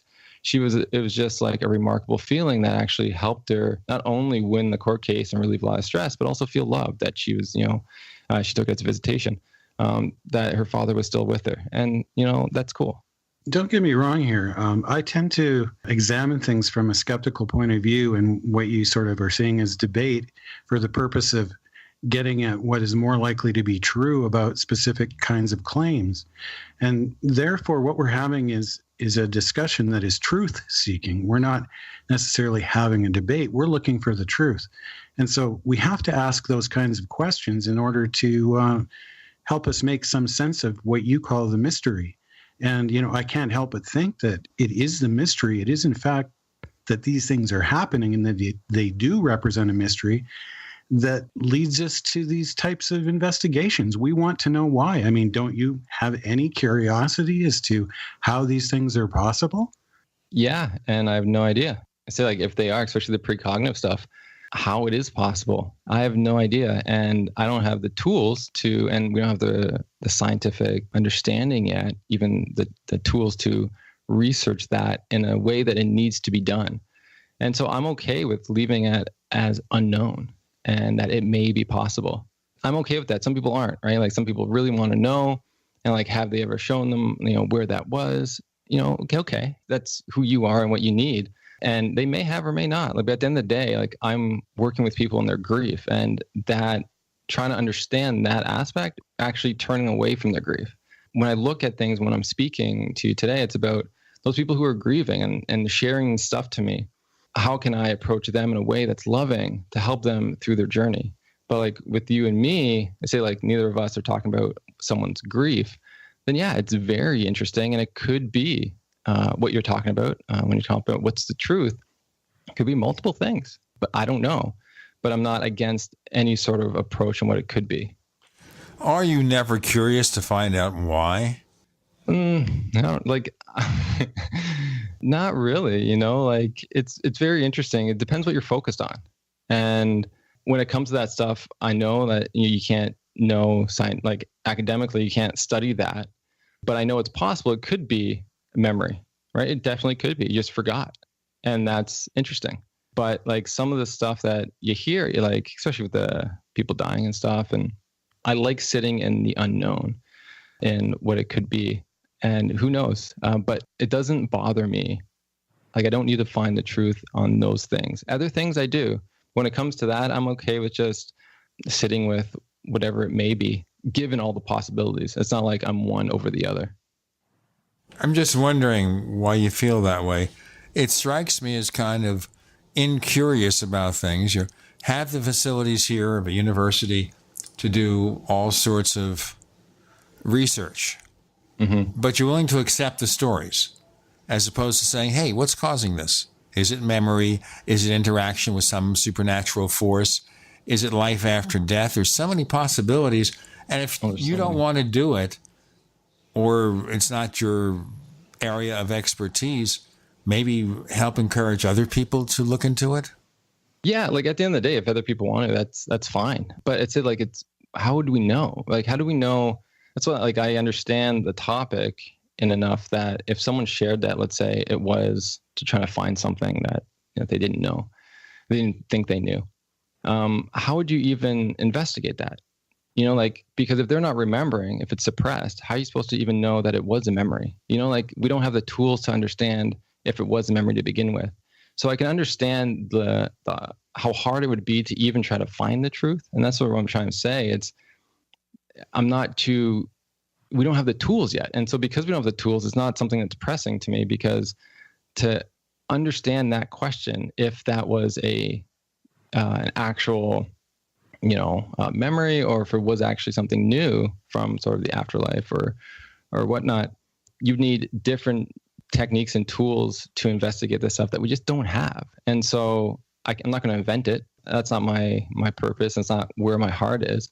My heart is first just really looking at these dreams to give them, I guess, a voice. And then if people want to, there's a ton of researchers, yet they just haven't really focused on this topic. If they want to start focusing on these dreams, there's a lot of different areas that you can. And if this is something that they want to do, amazing. It'd be interesting to see what kind of methods they use to try to answer their questions, because I can't come up with any in my head that would be valid. And that's what I'm trying to say. It's one of those questions that, we're just not ready to answer in a scientific community. I want to ask you something else in our next segment, and we'll get to something our Paracast listeners will be familiar with.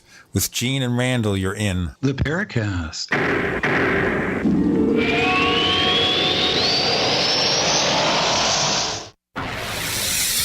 You are listening to GCN.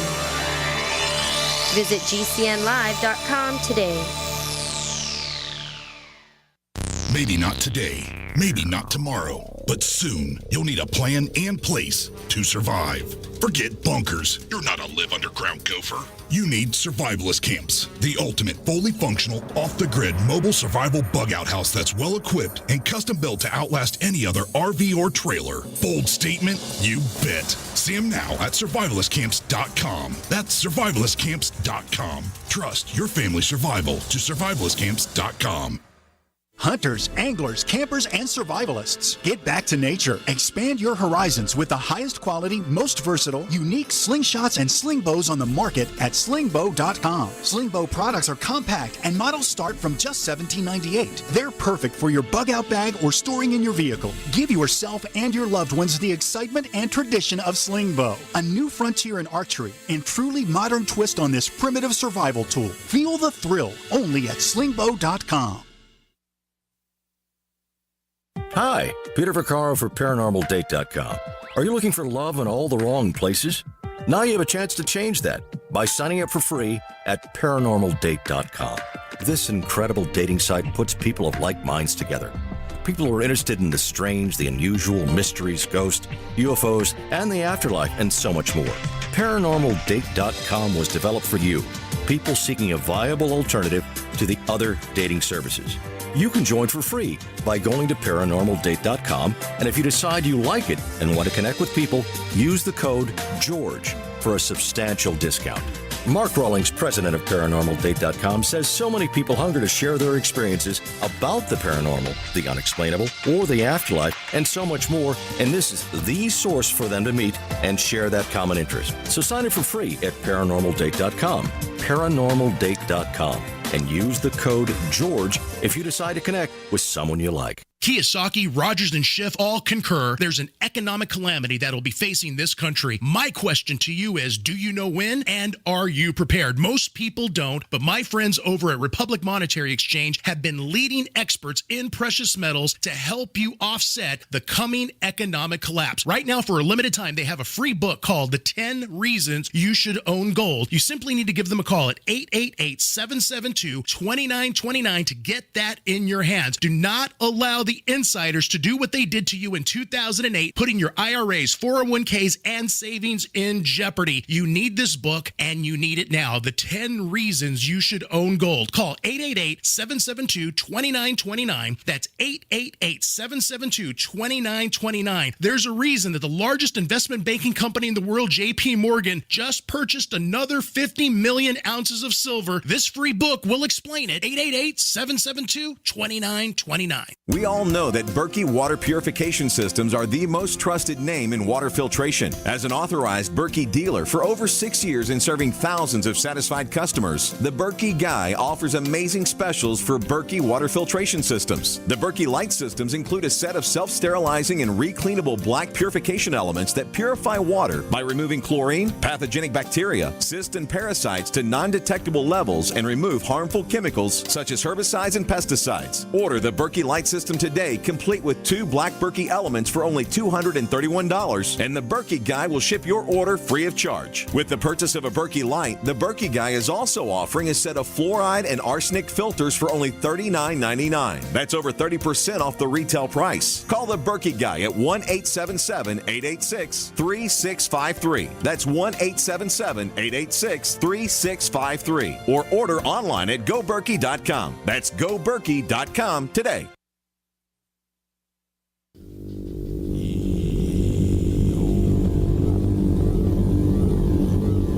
This is Jacques Vallée. You're listening to the Paracast, the gold standard of paranormal radio.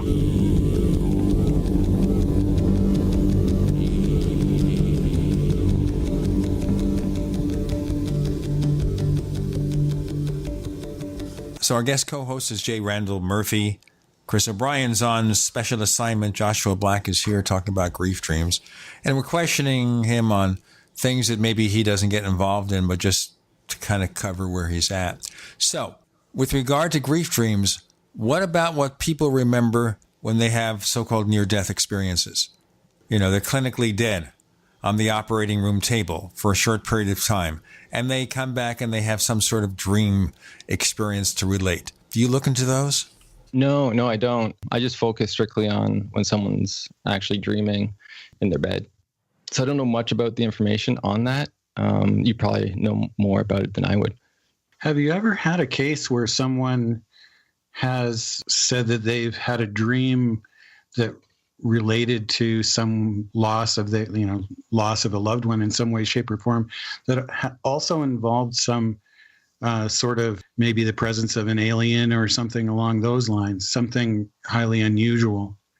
No, I haven't heard any alien dreams. The closest I've heard was angels. So there's a couple dreams where it was a deceased child that died, and the child was floating on the ceiling, and there was an angel there in bright light, and the child was saying that they were okay and they were with Jesus. So that's probably what I've seen. But at the end of the day, I haven't. Once I survey more people, that may come up. I don't know, because it said a lot of it could be based on the way you perceive reality. So I haven't really looked into how other cultures have, what kind of dreams they have. So I'd say this is just the starting blocks of just really pioneering this research. So there's so many unanswered questions and so many things. I think once we collect more data and more stories from people, it'll be interesting to see what's possible. How many dreams have you actually physically investigated in terms of talking to people or collecting the information? Good question. Just by reading literature, talking to people, over thousands. When it came to my first study, there were around 77 dreams for my MA research. And then now I'm looking at dreams, but also just looking at, how people, what factors predict their dreams. And so I had almost 300 people for the spousal loss study. After pet loss, where I was 175, and miscarriages was around 250. So it's getting up there, and I'm hoping to do another study with after spousal loss when it comes to looking at what dreams are, and why do some people have positive dreams versus negative dreams. And there'll probably be around 200 of those. But yeah, just by doing all the talks and interviews I've been doing in the workshops, every time I go there, there's people that just want to share their dreams. And when I do these interviews, people tend to email me after and share their dreams. And it's, over thousands of dreams for sure. They're all unique in their own way based on who the person was to them, the relationship, and and their lives. And I think that's what's fascinating. There's common themes, and I found different common themes in the dreams of the deceased. And so one of them would be like rationalization. So the dreamer is there and they see the deceased and they're trying to figure out how they're even there because they died. And so the deceased usually will say something like they didn't like being dead, or something in the fire brought them back. So they always have like an excuse on why they're there. And then usually the story continues a little bit after that. But then there's these helping crossing over dreams. And this is interesting. So sometimes we'll have I'll see dreams where the deceased is sometimes suffering in the dream, and then the dreamer will lay hands on or pray, and then for the soul to cross over, and they cross over. And other ones I've read was from a culture, it's a Cambodian culture, and they have sometimes dreams where they want to be reincarnated because Buddhism is the main religion. And so to reincarnate, they need the person in waking life to do these rituals for them. And so sometimes they have these kind of dreams, so they want to reincarnate sort of back.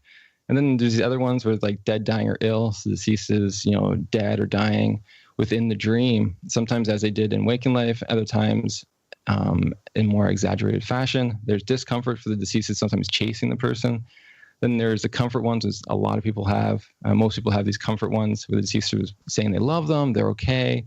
They're providing forgiveness, healthy and happy. So this is where the deceased sometimes usually in the background, and it's just you're seeing them and they're smiling, they're okay. And then lastly, there's this separation theme where the deceased usually says they have to go, which I think is really interesting. So they say they have to go, or they have to leave now, and that's how it usually ends, and they sort of fade away. Or there's a barrier between the two. So sometimes a fence, and the person says, you can't come this way. And so they can't actually cross that barrier. So those are like the 7 themes that I found. And there's probably more. The more data you collect, the more these themes could change a little bit. But for the most part, it gives you a sort of variety of experiences people are having. Is this something you do during your daily work life, or something you do in the evening? I do with the PhD research. I do this every day, all day. Just doing a quick Google search here, I've run across several instances where women say they've had dreams about miscarriages that involve aliens. Oh, interesting. Yeah, and most ufologists know about a couple of those cases. I'm not a trivia expert on it. I always have to look things up again to remind me, but I know there are a few cases, and it's interesting to see a couple of them here. Another one says that they had a dream about alien invasion involving people dying shortly after losing their pet dog. So it's out there, and it would be interesting to know, because these people who've had these kinds of dreams, they think they're real. They think that they've been abducted by aliens, and that they have been impregnated, and that they've had their fetus taken from them. And in some cases, they say that they can actually be in communication with them on some sort of telepathic level that they feel takes place during their dreams. So that's interesting. Yeah, it is really interesting. Yeah, and but is there any truth to that? Are these as subjective as religious dreams, or are religious dreams another reflection of a type of alien intervention or presence that's, who knows exactly? Yeah. No, you're right. And there's a lot of things that we still need to find out, but at least if we're talking about them, I think that's the most important thing, to actually get it out there so people don't feel, I think, isolated or alone with these experiences, that, other people are having these, and to normalize the experience, I think, is, one of the big reasons to talk about the subject. Well, I can actually appreciate what you're saying when you don't want to start debating with a patient on what they believe, because that's not, as you say, that's going to produce some sort of cognitive dissonance and send them into a sort of a defensive posture, and it's going to be harder for you to help them. So from that perspective, I can completely appreciate where you're coming from a therapeutic perspective. Thank you. I appreciate that. Let me ask you also about dreams. Are there ever dreams shared among 2 or more people where they have the same dream about the same person? I've heard of stories like that with living people. I haven't heard that when it comes to deceased, the closest thing I can think of was a woman lost her father. And so she had this dream where her father and her talking, and she said that she had, the father. So you have to come visit mom. She really needs to know that you love her and give her a hug. And then the dream ended. Anyways, the next morning, she gets a phone call from her mom saying that her deceased father came to her, told her she loved him, and hugged her. And then the daughter says, I told him to do that. So that was like the closest thing where the deceased sort of showed up in two dreams that are very similar in the sense of what was going on. But they could tell that the time frame was maybe a little different. But I thought it was just one of those things that it makes you sort of just like sit with that. And you're like, wow, interesting. But it made her feel, it says she cried after and she felt loved that her father sort of listened to her. So, I thought that was amazing. That it goes to another party, I think, puts the whole thing in a different perspective. It's not just an individual experience, but something that is extending to another person. We've got more to come with Joshua Black. And Gene and Randall, you're in the Paracast.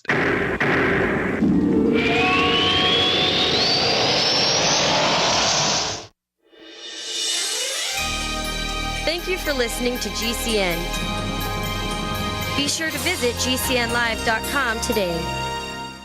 Do you need a website? Well, you can get a great deal on hosting services with Namecheap's legendary coupon code. They're offering substantial hosting discounts on shared hosting, business hosting, VPS hosting, reseller hosting, and even dedicated servers. Namecheap is preferred by millions. It's backed by a money-back guarantee. Use the coupon code LEGENDARY to cash in on the special deal at Namecheap.com, Namecheap.com. First came Attack of the Rockoids, and it was a critically acclaimed success. And now there's The Coming of the Protectors. A former military intelligence man is contacted by a space woman in a dream that turns out to be a nightmare because evil forces on her distant planet are planning to conquer the Earth. This is gripping science fiction of the classic kind. Attack of the Rockoids and The Coming of the Protectors. Find out more at rockoids.com. That's Rockoids, ROCKOIDS.com. Want revenge on the common housefly? Well, after 10,000 years, someone has finally come up with a better way. The Bug Assault, a miniaturized shotgun, which utilizes ordinary table salt as ammunition. Non-toxic and no batteries required. $39.95 plus shipping and handling. Use discount code GCN and receive 15% off your purchase at bugassault.com. Fire your fly swatter and get your Bug Assault today. Fully cooked, ready-to-eat bacon. I'm talking thick, meaty, center-cut presidential bacon. Savory and delicious. I buy some, I use some, I store some. Awesome. No refrigeration needed with a 10-year shelf life. NASA-packed technology. Bacon. Fully cooked, fully hydrated, ready to eat right from the packed bacon. Or warm and served. Life-saving, ready-to-eat bacon. 10-year shelf life bacon. Ships free at fullycookedbacon.com. Fullycookedbacon.com. This is Dan Pilla. Do you owe the IRS money you can't pay? Are tax debts crippling you? I've defended people from the IRS for over 30 years. I've helped thousands, and I can help you too. I wrote the book on IRS settlement, and I'm telling you, there's no such thing as a hopeless case. Call 800-34-NO-TAX to finally get free of IRS debt. With the IRS's new programs, there's never been a better time to solve your problem. Call 800-34-NO-TAX. That's 800-34-NO-TAX, or my website, danpilla.com. How did you become addicted? A friend? Were you at a party and someone said, hey, try this? Then you got the cold sweats and started shaking. And the more you did it, the more it didn't work. So you switched to the needle. Now you're a train wreck. Drinking, drugging, broke. Your family hates you, and you hate you. Get out of your hell on earth now. Call the Detox and Treatment Helpline today for immediate help. In many cases, your insurance may cover the costs. We can't guarantee it, but we can guarantee we have what you need to change your life for the better. Pick up your cell phone and call right now. 855-700-2979. 855-700-2979. 855-700-2979. That's 855-700-2979. Did you know children are 52 times more likely to suffer from identity theft than adults? Credit alerts will not fix the fallout. Liberty ID does, and here's an exciting offer just for you. Go to libertyid.com and cover your entire family, your spouse, your children, and your parents for only $129 a year. Use promo code FREE TRIAL and we'll give you the first 60 days free. That's libertyid.com, promo code FREE TRIAL. libertyid.com. libertyid.com.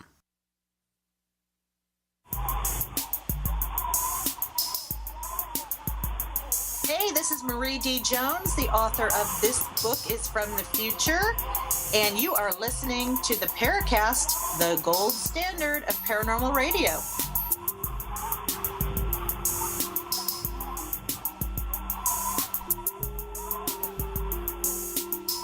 So as I said in the previous segment with Joshua Black, that the fact that the mother, in a sense, is sharing the other end of this experience, that puts a completely different complexion on this, don't you think? Yeah, I honestly do. And just it makes you sit and like just in the mystery of life. And you're like, what? Like, but like I said, like someone else could say, oh, it's because of they both wanted to dream, and it's common to have the deceased say they love you and hug you. So, but with that woman, it's just accepting that reality for her and asking her what that felt like to sort of have that dream, and for her mom to have that dream. And, have they had any dreams, beyond that and what that looked like? So, yeah, it definitely sort of changes how you see these dreams and what's possible when it comes to dreams itself. Well, here on the Paracast, we do try to connect things like dreams to the paranormal and those kinds of experiences, because quite a few of us here, I would say the majority of us, do believe that strange things happen and that strange things have happened to us as well. But we're really curious as to why and how, and not just simply sort of describing the experience for ourselves to make ourselves feel better. So that's where I was coming from with my previous questions. And we're not in a therapy session here. So I think it's fair for us to explore some of the reasons why we maybe think the things that we do. And you say you do believe in an afterlife. So if you don't mind me asking, why do you believe in an afterlife?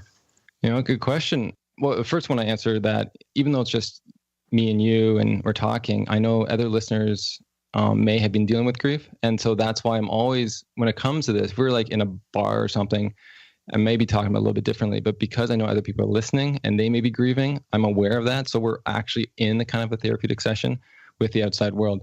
But when it comes to sort of my own belief system and why I believe that, good question. Like I was raised in a Christian home most of my life, so it was around me. But I never really believed in God. I was just more just doing it for them, to help them. But it was one dream I had that actually just changed the direction of my life. Before, I always thought dreams were from the devil. And that's sort of I had like nightmares as a child.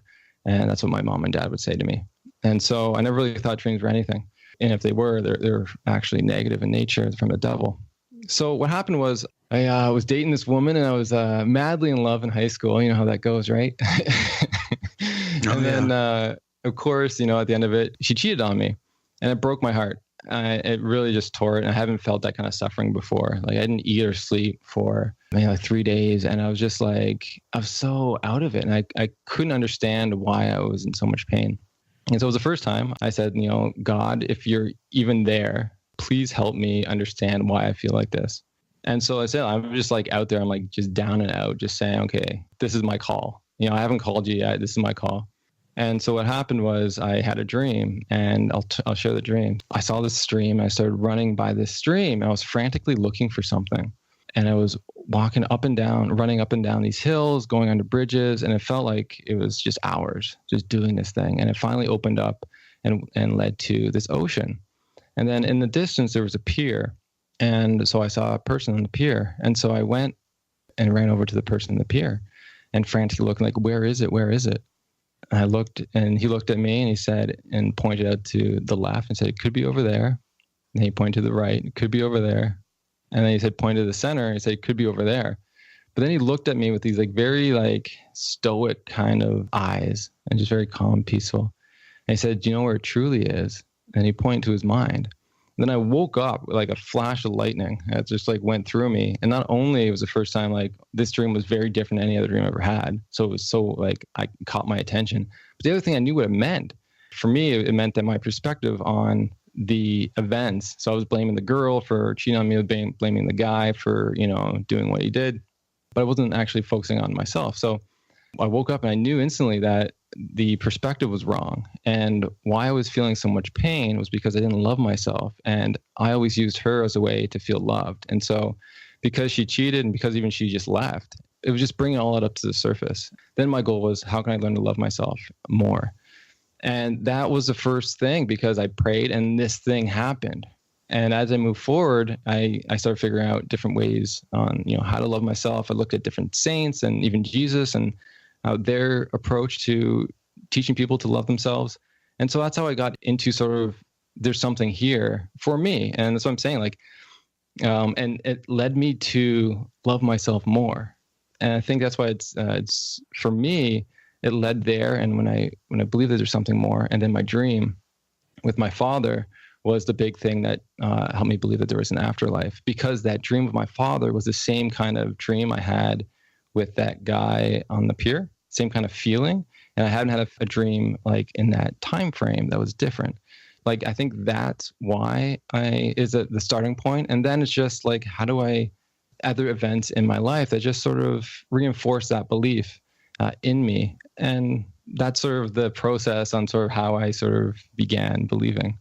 How old were you at this time?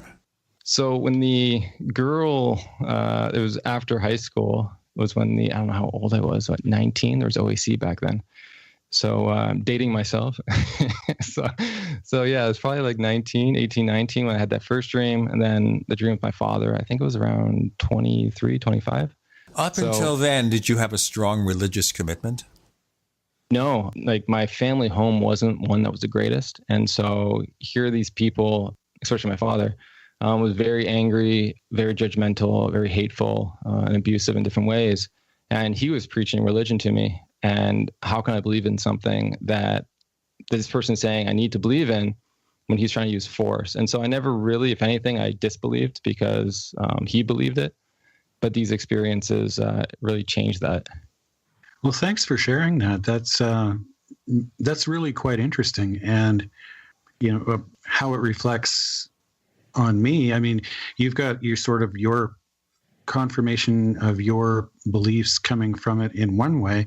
And I kind of see, envisioning this as you were describing it, the character that pointed at his head, as if it's, the answer is in your mind, it's in your intellect, and you can manage it. And you related to that on a very intuitive level and began to become retrospective and to think about it and why you were feeling that way. Mm-hmm. And I think that's really important. And I think it's really important that you don't let that journey stop with your belief in an afterlife. I used to believe in afterlives. I used to believe in God at one time. I went away from that. I went back to it. And that was some 20 years ago when I left it again and have never looked back. I've just moved past it. But I really think it's part of your journey, and that message to keep using your mind and keep asking questions and see what makes the most sense from a critical thinking perspective, whether we can study it scientifically with material evidence or not, that doesn't matter so much. Use your mind. It's really powerful, and it will really facilitate this journey that you're on, is, my 2 cents worth. Yeah. And, I think that's great. And to sort of see that and to see the positive of that and say, we're all on a journey, and say, like, you're in religion, you're not in religion. And at the end of the day, you could take the dream and my own experiences as what you want. It's just like, what product does that come? And if you're in a religion that isn't conducive to you, loving yourself, then my question is, why are you there? And a lot of people, unfortunately, are in religion because their parents were in religion, and they just don't want to make them upset by saying they're not, but yeah, always sort of look at, why are you doing what you're doing? Because it'll lead you down a rabbit hole that can really, I think, help you learn to appreciate yourself more, to make your own choices, and to love people, I think, in a new level. Because I always feel that I've learned in my own life that once I learned to love myself more, it was so much easier to love other people. Well, that makes a certain amount of sense. I've never really had that problem personally. So, and, I just look at, but the rest of it makes perfect sense in terms of, thinking about it and reflecting and go, well, I'm not a perfect person. I don't know everything. I don't have all the answers, but how can I find them? How can I learn more? How can I make myself a better person by considering these issues? And for me, it always comes down to trying to find the truth about things, which is why I get so curious about why it is that these things happen and what do they represent, Yeah, well, it's interesting, but being a critical thinker is so influential in finding, I think, the answers you're looking for. So if you have an answer, go search for it, and if it's not out there, try to find a way to make it so, if that's the question you're asking. Let's go to our break, and then we'll have more. Joshua Black and Gene and Randall, you're in the Paracast.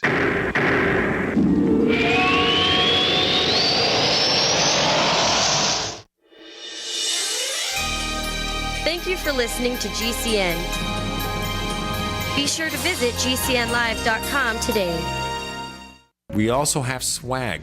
We have all these exclusive Paracast things that you can buy. We've got 60 or so different items, and entails t-shirts, sleeves for notebook computers, iPad cases, mouse pads, the Paracast Jumbo tote bag, all sorts of t-shirts and jackets and stuff like that for men and women. We have a Paracast aluminum water bottle. All this stuff, you go to store.theparacast.com, store.theparacast.com.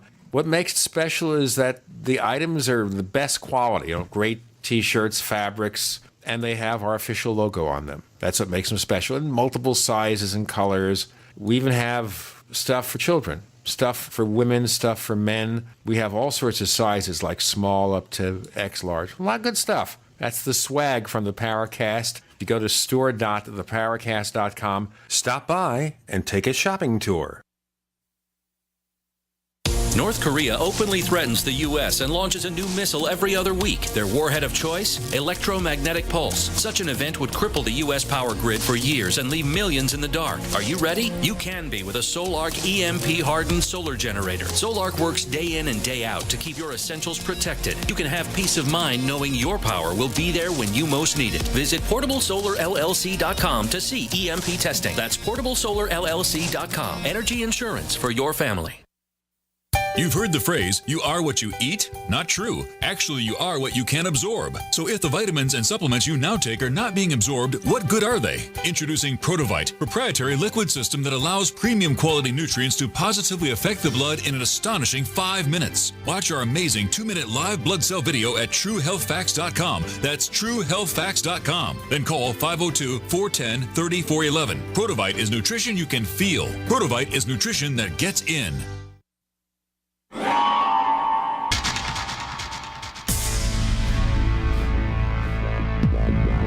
Welcome back to the Paracast, the gold standard of paranormal radio. And now, here's Gene Steinberg.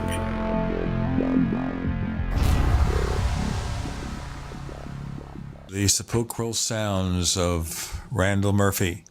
Gene Steinberg, Chris O'Brien's on special assignment. We're talking to Joshua Black about grief dreams and their implications. Let me ask you quickly here. You're a PhD candidate. You get the degree. Yes. And you continue the research that you're doing now? Do you teach? What do you do? No, I've taught already, and it's, I've done it and it was okay, but my heart just wasn't in it. And so I do want to continue the research. And so my plan is to actually fund a lab after I'm done to actually continue the research, because no one's doing it, or no one's really doing it. And so I really want it to continue and to not just stop with me. And then, but I also want to teach, not in academia, like as a professor, but I want to teach the general public how to work with these dreams, how to talk about them. And so that's why I constantly do workshops with people who work with the bereaved, and I do talks for the bereaved themselves. So I want to continue doing that as I move forward. And, I said, like, I've only really done, Southern Ontario and some other places, but like once I'm done, it'd be so much easier since I don't have this sort of thing I need to get done as fast as I can. I can actually start touring the world and start talking about this stuff and hearing stories and all the different stories that are out there and normalizing this experience. So I'll probably write a book somewhere in there too. And, who knows what, but that's more my main thing now is like, how can I help the bereaved moving forward the best way I can? Well, that's certainly an honorable calling. I lost my life partner back in 2015. And of course I was referred to a number of grief counseling services and so on. And I looked at the syllabus and the outlines, and I just didn't feel that it was the right thing for me to get involved with them. It didn't seem like it was going to help me at all. And so I can't say that I've had personal experience there, but there are services out there that do provide counseling for people who are grieving, and that you want to help those people, I think is very honorable. And that it sounds like you could possibly bring a unique perspective to that process. Yeah, especially when it comes to those who support the bereaved, because in their training in thanatology or in counseling, they're not trained on these dreams. So they don't know how to really work with them. And a lot of people actually don't ask the question. So I've found along my way, and other people have told me, is when people ask them about their dreams, they're more than willing to share. But for the most part, they don't share if they're not asked.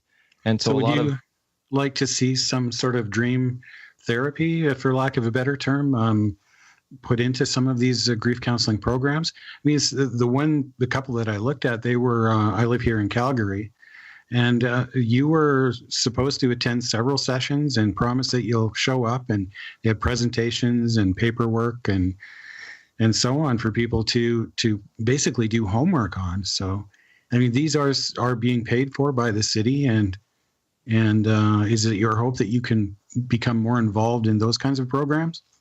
Oh, of course, any program that works with the people who work with the bereaved, of course. And you first have to legitimize the subject, and that's what I'm getting, and that's why I'm doing the research. And I'm glad I'm doing the research, because when I talk to the people, like the executive directors at different places, they first look at the research, and then once they realize that science is actually looking at this stuff and it's actually valid, and these experiences people are having and sharing, then they're more open to doing it.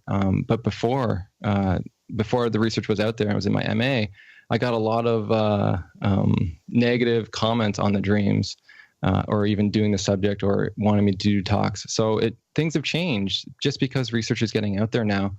And, that's why I love seeing that change and that progress as we move forward. And a lot of people who do dream therapy, it's not, I think, the dream stuff that I'm really working on, because I don't think they really know the research itself when it comes to this topic. So they're going at it a specific way. Maybe it's Jungian psychology or Freudian or some other way of interpreting your dreams.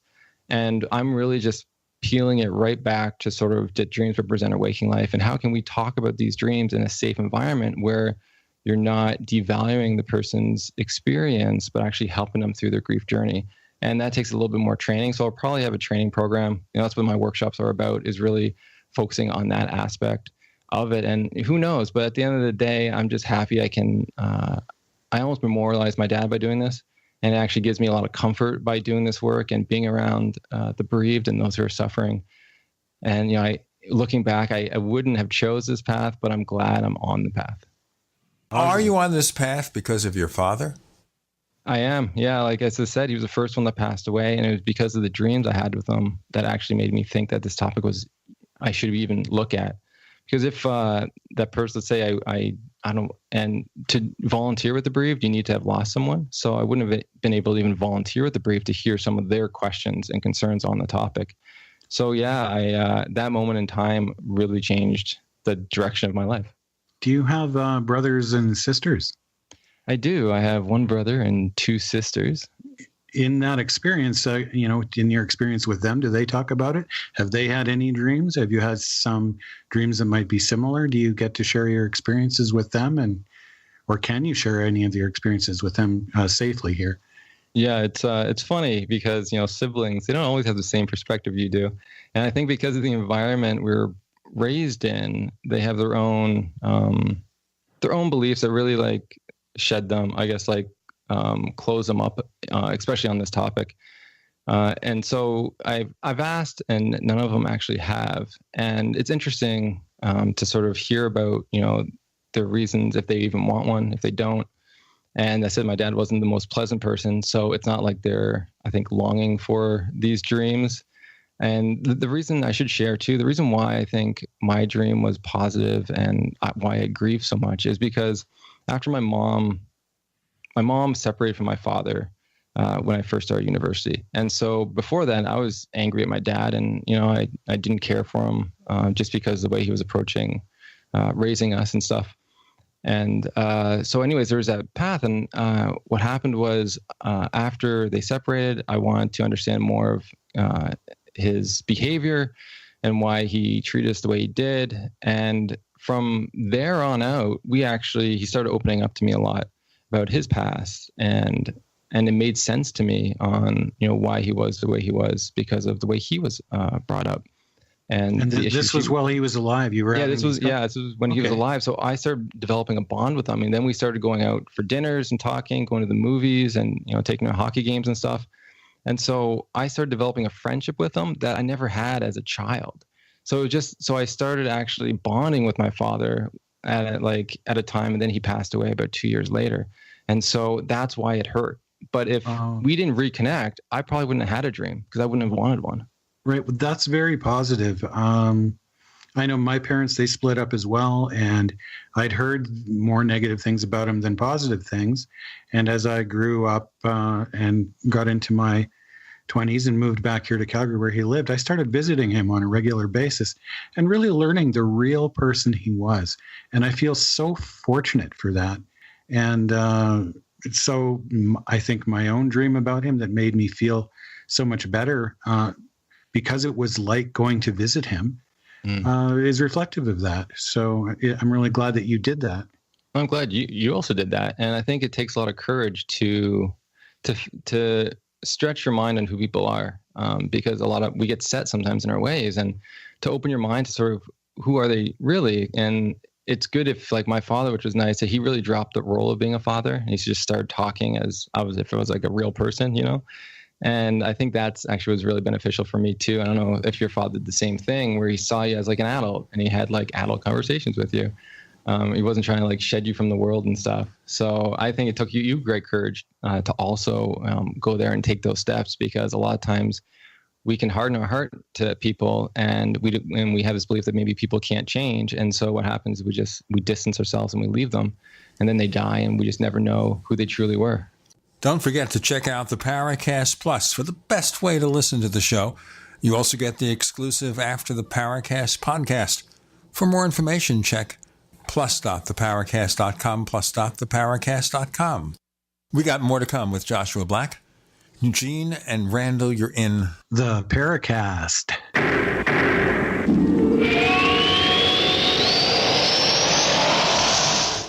Neighbors, I want to tell you about my favorite graphics app. It's the award-winning Graphic Converter. You know, Graphic Converter is the universal genius for photo editing on your Mac. Join over 1.5 million loyal users for this Swiss Army knife photo editing app. It gives you all you expect from a top-flight image editing app with tons of features, and most important, it's easy to use. It's also far less expensive than that other app that you can only get by subscription. You know the one I'm talking about. What's more, you can get 20% off with your order right now.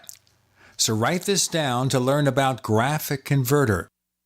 Go to www.lemkesoft.de/Gene. Let me spell that. www.lemkesoft.de/Gene. Individuals and businesses with tax problems, listen carefully. Do you feel like you're losing control over your finances? If you owe over $10,000 in back taxes or have unfiled tax returns, we can help you take back control. The IRS is the largest and most aggressive collection agency in the world, and they can seize your bank account, garnish your paycheck, close your business, and file criminal charges. Take control of your tax problems now by calling the experts at Tax Mediation Services and take advantage of the Fresh Start program and new laws that may allow us to negotiate a settlement for the lowest amount possible. Our team of tax attorneys and enrolled agents can stop collections and get you protected so you can take control of your financial future. Tax Mediation Services is accredited by the Better Business Bureau. Call now for a free case review and a price protection guaranteed quote. Call Tax Mediation Services now at 800-610-7740. That's 800-610-7740. 800-610-7740. Want revenge on the common housefly? Well, after 10,000 years, someone has finally come up with a better way. The Bug Assault, a miniaturized shotgun, which utilizes ordinary table salt as ammunition. Non-toxic and no batteries required. $39.95 plus shipping and handling. Use discount code GCN and receive 15% off your purchase at bugassault.com. Fire your fly swatter and get your Bug Assault today.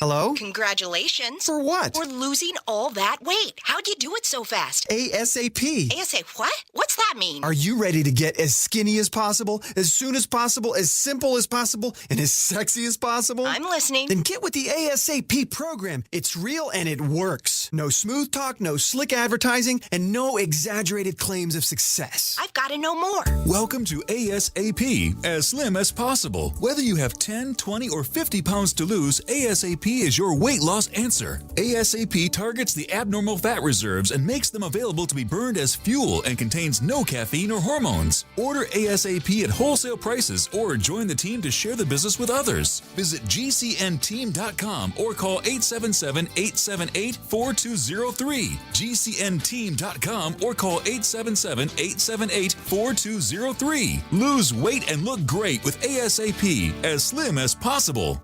Looking for that edge during those intimate moments? We see many ads for enhancement, but the side effects include death. At GCN Team, we should change the Healthy Body, Brain, and Heart Pack to the Healthy Libido Pack. The brain and heart are not the only organs that require a healthy vascular system. For proper blood flow at the right moment, go to GCNteam.com or call 877-878-4203. That's 877-878-4203. That's 877-878-4203.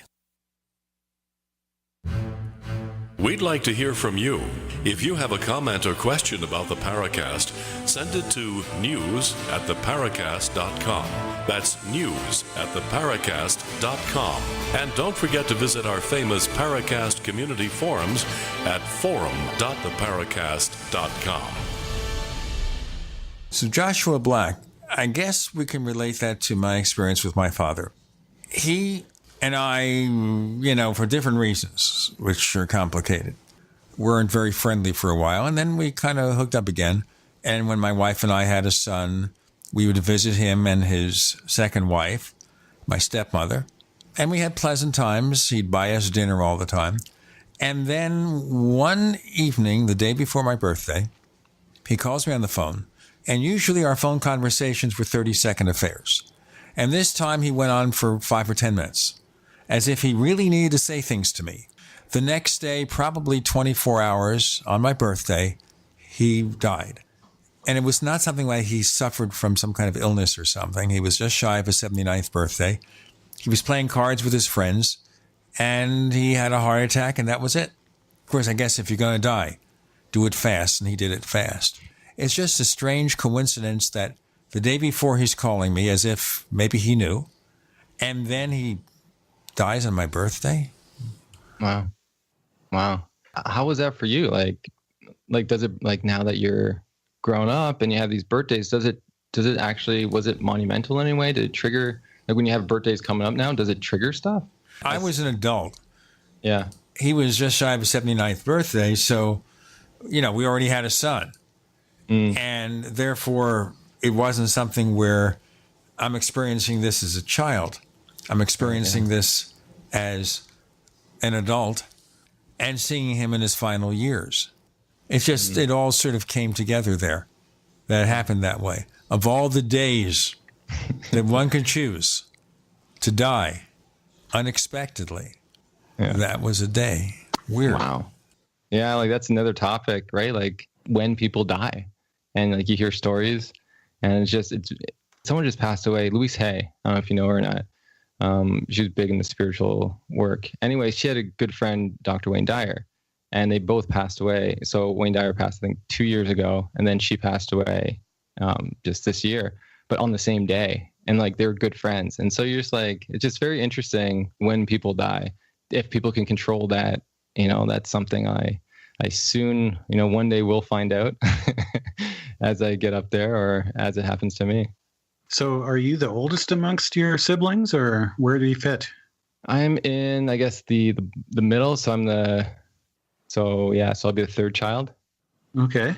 It's interesting doing this and doing the post-education stuff because they haven't really done that aspect either. So it's a learning curve moving forward.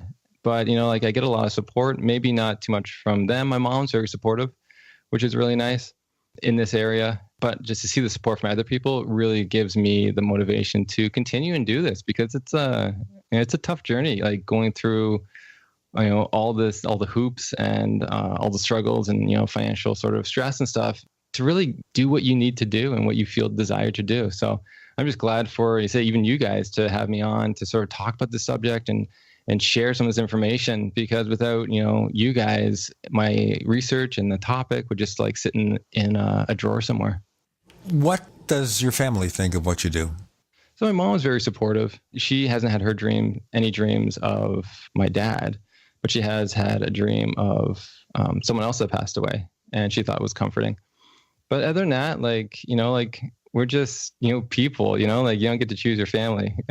So they're not like, I don't see them all the time, but they are, in their own way, they're very loving and they have kids. So I go see them, but we don't really talk about this subject. We'll just talk about, everyday life, what's going on, surface stuff, but nothing like too deep that we're talking about now, having those in-depth conversations. So I love them, but they're not, you just have to know when your topic's wanted and when it's not. And so at the end of it, that's why I say I'm just glad for other people to really value what I'm doing. So what about the colleagues you work with?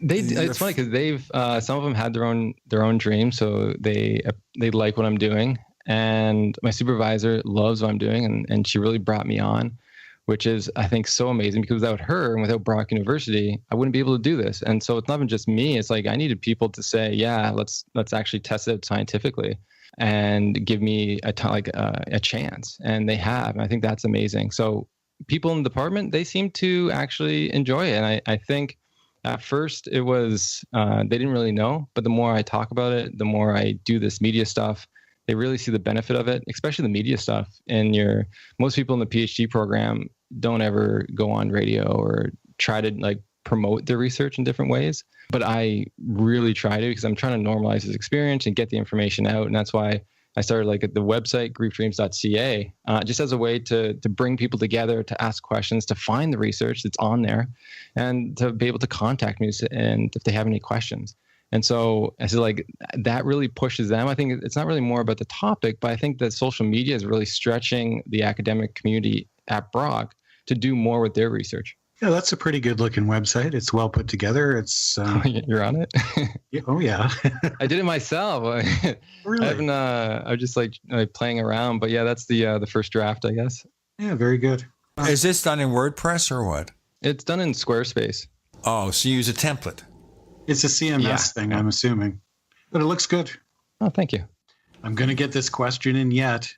Okay. What is your thesis about? So exactly. Can you exactly? Okay. So I'm looking at a couple questions, but it's specifically on dreaming of the deceased. So my first two studies was looking at what factors predict dreaming of the deceased. And then my next ones will be also on what factors predict a positive dream versus a negative dream. And within that, I'm also looking at what themes people are having and the frequency of those themes. And so that's what I was saying. For the most part, people are having these positive themes over these negative dreams. And that was interesting because it's the first time we actually looked at that to say, okay, yes, there's these common themes, but how many people are actually having these versus not? And so most people are having these comforting themes over and above these negative themes. I think it's like 90% of people who reported a dream stated they had a comfort theme, and people who and a negative theme was around 40%. I think that's really interesting. And those 40% of people, most of those people, I think 38% or 35% had also a positive dream. And so now it's really like fine tuning and say, okay, why is someone having a negative dream? Does it relate to their grief? And does it relate to maybe trauma symptoms? Like maybe they saw, it was a traumatic loss, or maybe they have guilt. So really trying to understand the dream imagery is also the part. So that's sort of the dissertation, is a bunch of these studies. I think there would be 5 studies in total on different samples of bereaved individuals, from espousal to pet loss and the miscarriage. Do you personally talk to these people, or do you pick up research papers? So mostly it's just you do the study. I don't have any contact with them, so it's not one-on-one interviews. So it'd be through a program that we have that collects data through the internet. In my MA, it was people had actually contacted me, and I gave them sort of the questionnaires to fill out, and then that's when they put in their dreams and stuff like that. But it's when I do the workshops, people will tell me about their dreams, and I'll be able to talk to them in more detail. When I do that, or people email me, I'm able to talk to them and get more detail about what these dreams mean to them. We got more to come with Joshua Black. I'm Gene Steinberg. He's Randall Murphy. You're in the Paracast.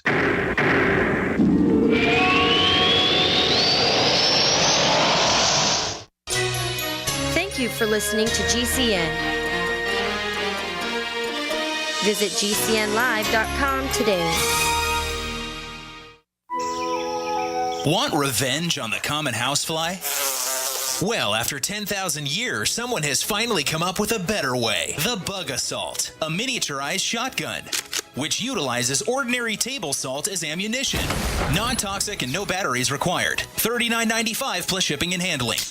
Use discount code GCN and receive 15% off your purchase at bugassault.com. Fire your fly swatter and get your Bug Assault today.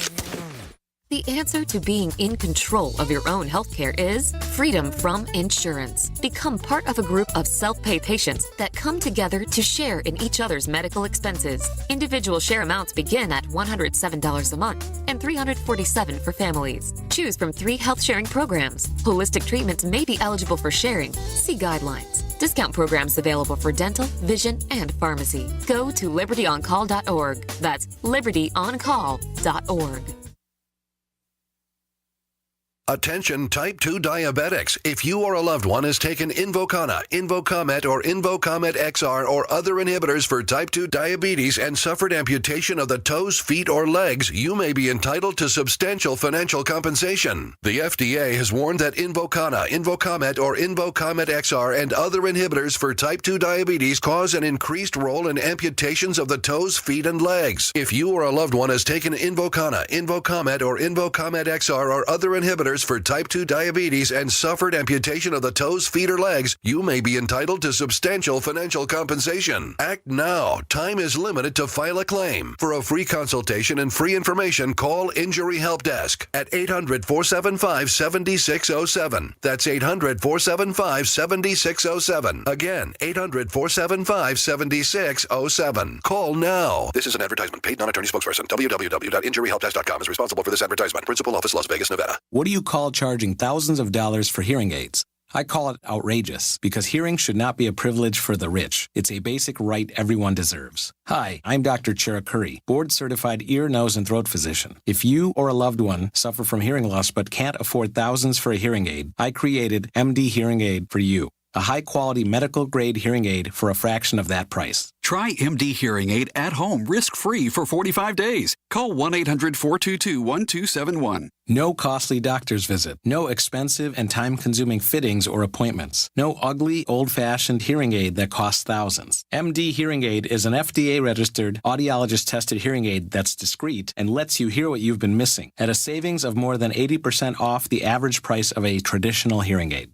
Try MD Hearing Aid risk-free for 45 days. Call 1-800-422-1271. Plus, you'll get free shipping and free batteries for a year. 1-800-422-1271.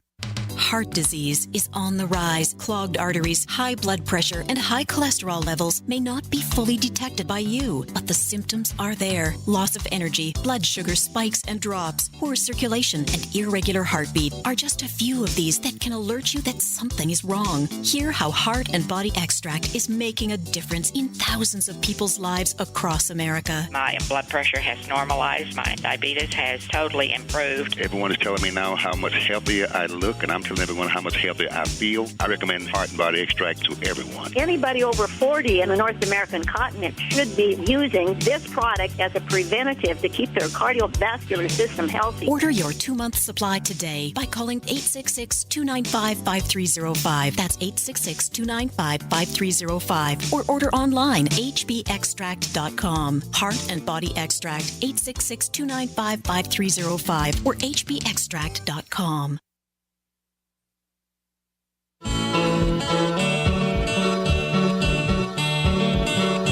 This is Micah Hanks of the Gralien Report, and you're listening to the Paracast, the gold standard of paranormal radio.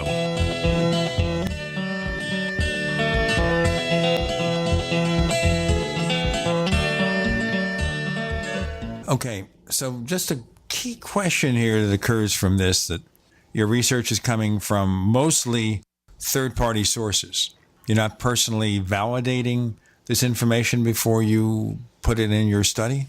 Well, it's coming from them. And that's the best we can do with questionnaire data, right? Like they're telling me they're telling me what they think when it comes to this questionnaire. We always it's hard to sort of get the truth, I guess you could say. Because people ask, would they be lying? Would they not be? This is the best we got, unless we can actually see these dreams in a lab. And then we can actually know for sure what they're having, how long they are, what kind of theme they are. But until then, this is sort of the best we can do with what we got. But wouldn't it be better to spend more time talking to people, get a sense of what they're saying? Because it's very impersonal to fill out a questionnaire or to read somebody's report. It is, but it's the best we can, like for me, that's a way to gather a large amount of data. And you need a larger amount of data to do the analyses that we're doing. And more than the one-on-one type of interviews.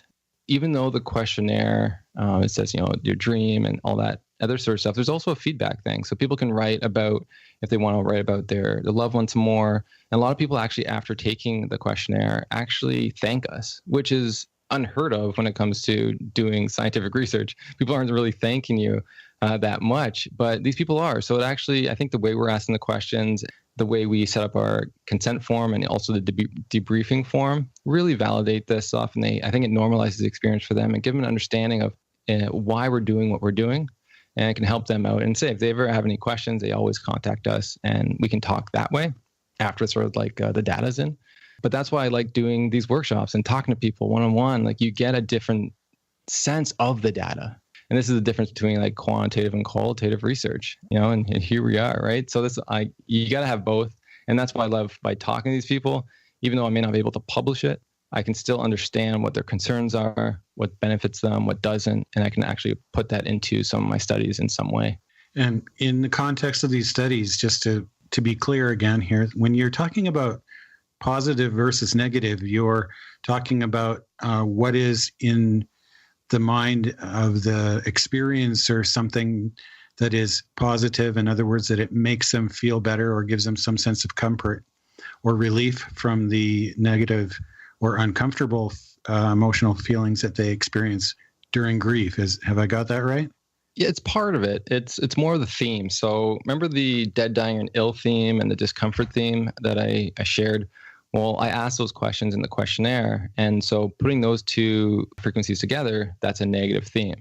And then similarly for the comfort and the healthy and happy, those are positive images and themes. And so I put those together. So that's how I made up the negative versus positive. So some people can have a negative or a positive theme and think it's negative in nature, but it's more about what's going on in the dream.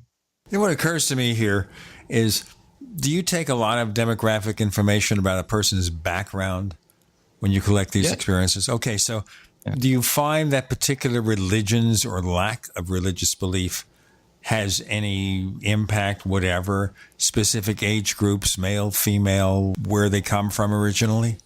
Yeah, and this is interesting. And the answer is no. So for what factors uniquely predict dreaming of the deceased, the age has nothing to do with it. Gender, we looked at intrinsic religiosity, has nothing to do with it.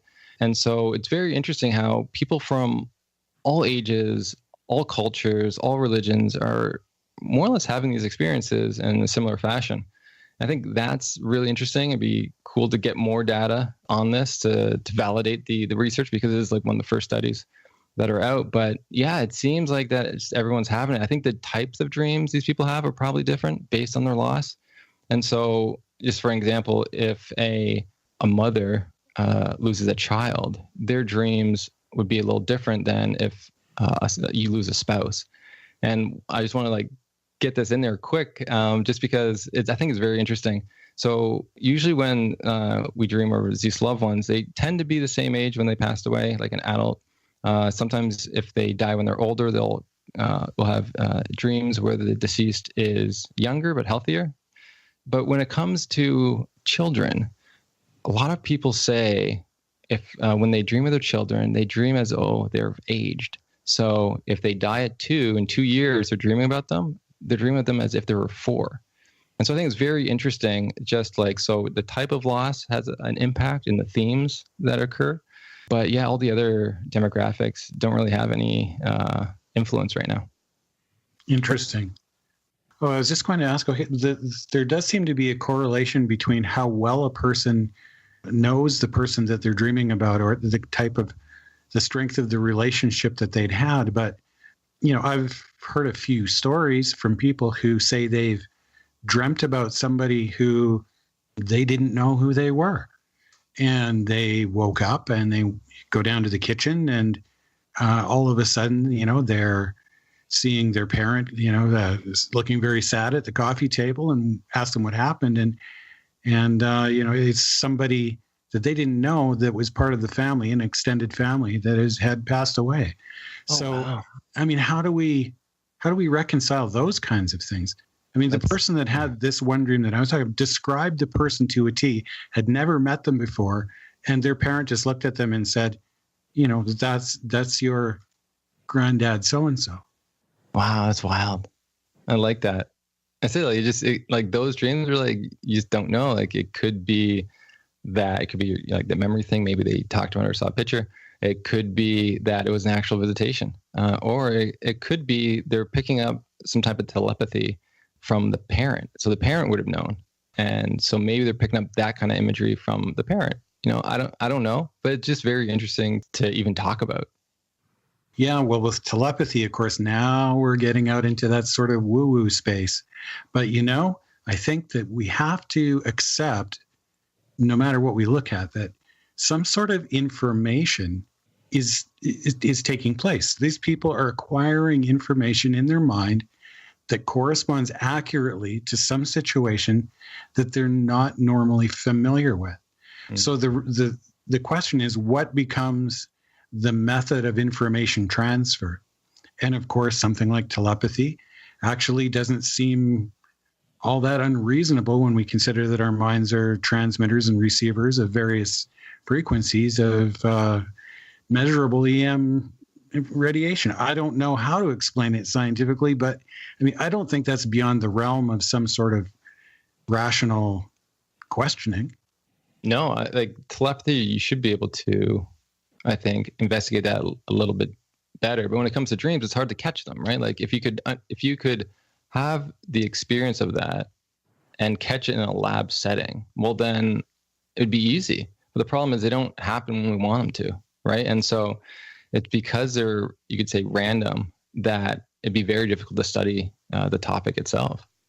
But if somebody has frequent dreams of this nature, can you set up a lab study where you observe them when they're sleeping to see what kind of measurements you can take? Oh yeah, you definitely could. I would love to actually be a part of that study. But when it comes to what I find out when it comes to these dreams, they're very, very, some people will have one dream their entire life. Other people will be more frequent, but it's not every night. And so, it costs a lot to run a lab, a sleep lab, and then to have them come in and try to catch it and say it would be tough. But I think for those people who dream of them very frequently, it could be done, and to sort of see what's going on. But then again, when it comes to these dreams are different. Not all dreams of deceased are the same. Some are more vivid, more real, and have a different quality to them. And some of them are just, they're in the background and they're just part of the dream imagery, and they don't have that sort of emotional appeal or emotional sort of arousal that they would get when they wake up. And so it's like trying to really differentiate those two types of main dreams that people report when it comes to this. So it's definitely, it can be done. It's just we need money and you need time and you need someone to be able to do it in a sleep lab. We've got more with Joshua Black and Gene and Randall. You're in the Paracast.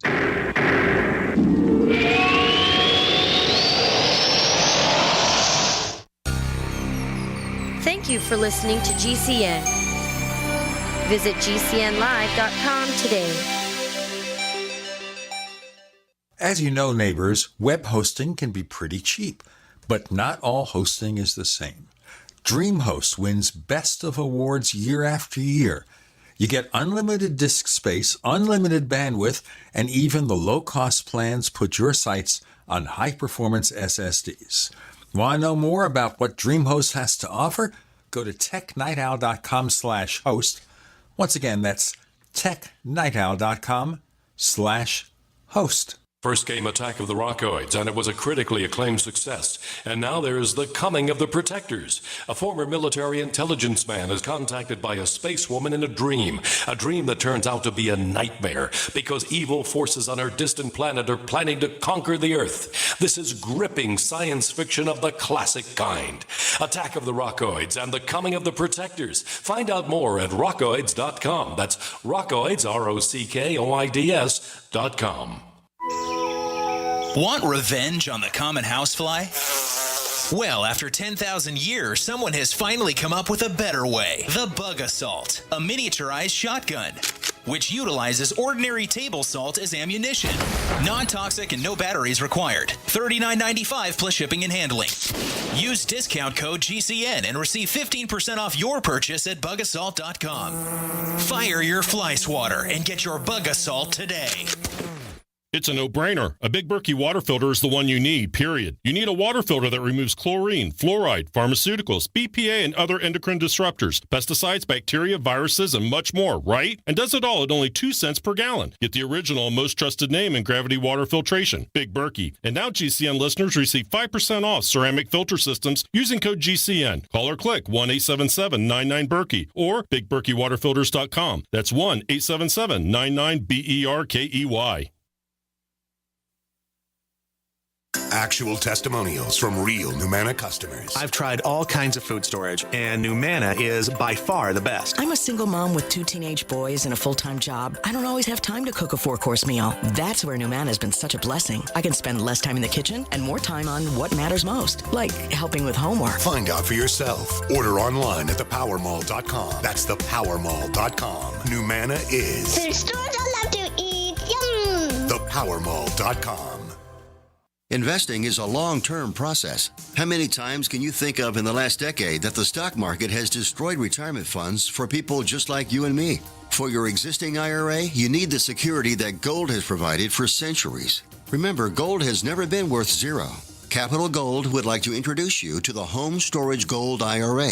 It's a self-directed IRA set up with all the protection and tax benefits of an LLC. But the big difference in this IRA is you invest in gold and you hold it in your possession. You can't do that with stocks. That's security. You can transfer any type of IRA hassle-free in days. Please call right now and learn more, and we'll waive the $500 setup fee and give you a free safe to store your gold. 800-535-7789. 800-535-7789. 800-535-7789. That's 800-535-7789. Cancer categorizes over 100 diseases. Though we do not diagnose, treat, or cure cancer, GCN team is offering the Clemson University study where there was up to a 95% reduction in cancerous cells when exposed to a plant-derived mineral supplement. If you or a loved one are searching for answers to this horrifying disease, come to GCNteam.com or call 877-878-4203. We'll email you a copy for free. That's 877-878-4203.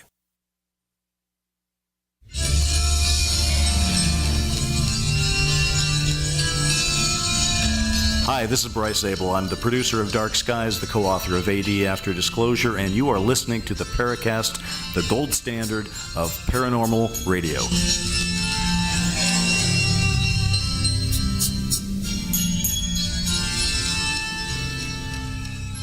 So Joshua Black is with us, and we were talking about the possibilities of a dream lab.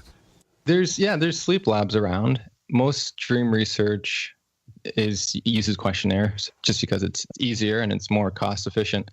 But yeah, there is, I guess people who run dream studies, and they look at, different aspects of the dreams, but they haven't looked at this area. And so, maybe they want to look at this area. That'd be cool. I'd be more than happy to see that happen. As I say, I don't want to be the only one in this field. I want this to actually start a movement in some way to try to get answers and try to find more of what's going on. Because I'm really curious just what's going on in the brain when it happens to these two different types of dreams. That makes me interested. And that's something I would love to figure out if we could catch those two things. But as I said, they're not that easy to track. The research is very minimal for what we need to know when these dreams maybe occur.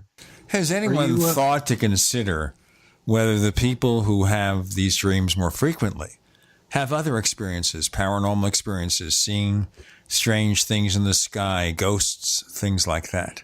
Oh, great question. It is a good question. No, I think you're the first one to ask me that. So congratulations. And so if only we could fund you to do some research, life would be easier. But no, I say when I say there's not a lot of research, there's really not a lot of research. And so I'm really starting at the bare minimum. Are there themes that are common? Is it even common to have these dreams for the bereaved? This is very simple stuff. Why are some dreams positive, negative? This should have been asked, 40 years ago. But for whatever reason, I'm just starting to sort of get that information out now. So I think after this comes out, then we start looking at more of those other connections and who else is having these experiences, and does that maybe predict dreaming of the deceased? I don't know, but I know dream recall is a big predictor of that. Have you heard of Michael Persinger? No. Oh, well, this is something that you should definitely check into. He's a neuroscientist, philosopher. He thinks that all phenomena, including consciousness and spiritual experiences and paranormal events, can be explained by universal physical mechanisms that can be studied using the scientific method. He created something that is sort of loosely referred to as the God helmet that actually puts EM waves through people's brains. In his experiments, people actually can see, in some cases, their dead relatives standing in before them as clearly as if they were really there. Interesting. Yeah, I'll definitely look that up. Yes, you should definitely look into some of his work because he's fairly controversial, but he's a genuine scientist. Somebody, I believe, I think he's Canadian as well. Oh, okay. Yeah, I'll definitely look into him. I haven't heard of him before. But yeah, if he's doing some research, and I'll look into it and see what he's doing and his approach to it. And it'd be very interesting to see if I can learn something. If not, that's okay. But at least I can sort of understand more of what he's doing, what he's trying to attempt to do, and what he's finding. We need to sort of look at the results. And as I said, I don't know about him. And probably one way I don't know about him because I haven't seen him in my social media yet, right? So we live in a different world that, we need to get the information out there to really start, talking about this stuff in a new way, even when it comes to dreams or say religious experiences and what the findings are. But the sad thing is there's a lot of researchers, they don't, right? Because it's not really their concern. Their concern is to do the research. And that's what they spend a lot of their time and money on. And it's a lot of work to do the social media aspect. Oh, no kidding. Very time consuming.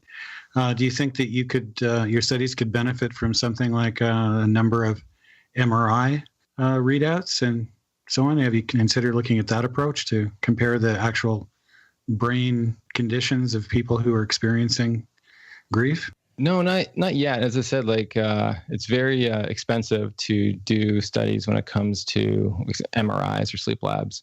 And you need a specific question involved with dreaming of the deceased. So it'd be like, the problem is most people will have a dream at some point in their life. And as time goes on, that number sort of increases. So I have to basically find a question. I don't know much about MRIs, so I have to understand sort of what it does and how it can relate to dreaming of the deceased. But yeah, like it's not out of the question to use different technologies to study this subject. They're very useful, and they're being used by people to try and answer some of these kinds of questions. You could probably include that in your questionnaire as a question. Have you had any reason to have an MRI lately? Or, have you had any type of other psychological evaluation done? And if you could get their permission, then if you've got people who have had those kind of tests done, to get hold of those tests, and that could reduce a lot of your expenses and provide you with some actual hard scientific data that you could compare against a so-called baseline. Control group. Yeah. And you have to catch it too. Like it has to be after they've lost their loved one. And yeah, like time is a huge factor on like when it's done. And if it's more in a controlled setting, it's hard to just collect the data that they give you. You'd have to actually, I think, put them yourself, get the questionnaires done, and run them like together. So the time is a big, is important when it comes to sort of collecting scientific data. But yeah, I think there is something there, and the more technology grows, right, like it just continues to grow. Hopefully, we can use that as a way to understand this phenomena and understanding all sorts of sort of paranormal experiences to a new degree. And that's what I'm excited with what's all coming out, because it's allowing us to research different areas more effectively. So you don't dismiss, obviously, the possibility that all these dreams are genuine, that people are having some kind of encounter subconsciously with a dead loved one or whoever. Say that again? That these experiences, these dreams, represent a reality of some sort. It's not just your subconscious making up something. You're really interacting with some outside force, possibly, as I said, the dead relative, possibly just an external force, something that I kind of brought up at the early part of the show.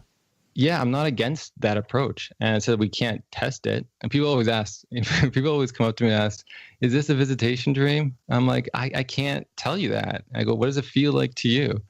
And then we can go with that. But I said, like, unless I can talk to the deceased to ask them and say, hey, were you in his dream at this time, at this day? Well, we can't do that yet. All we have is a person's sort of personal experience with the dream.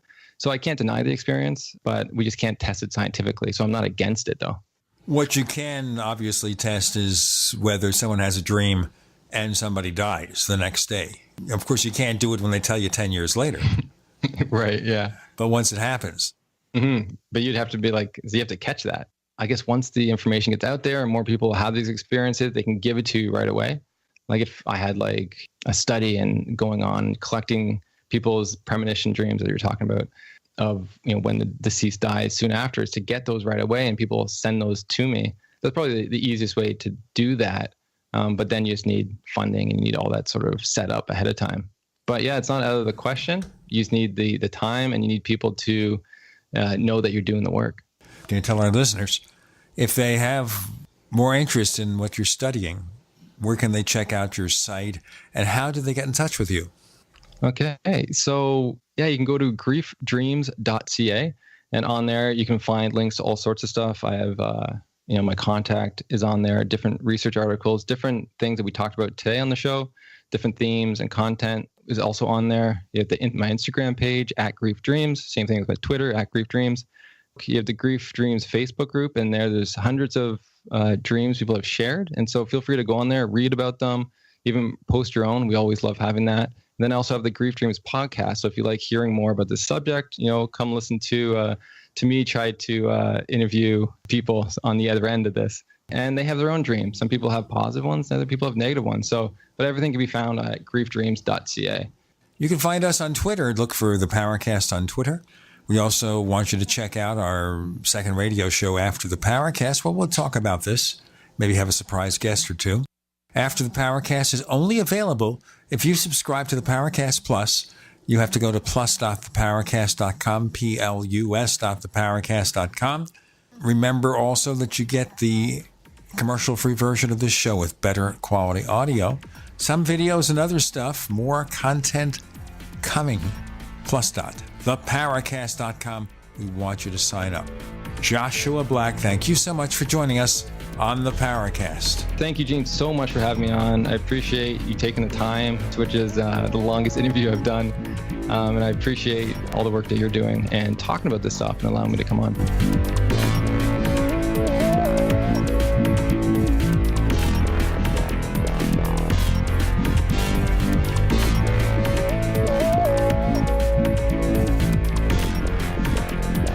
The Paracast, featuring Gene Steinberg and Christopher O'Brien, is a copyrighted presentation of Making the Impossible Incorporated. Tune in next week for a new adventure in The Paracast.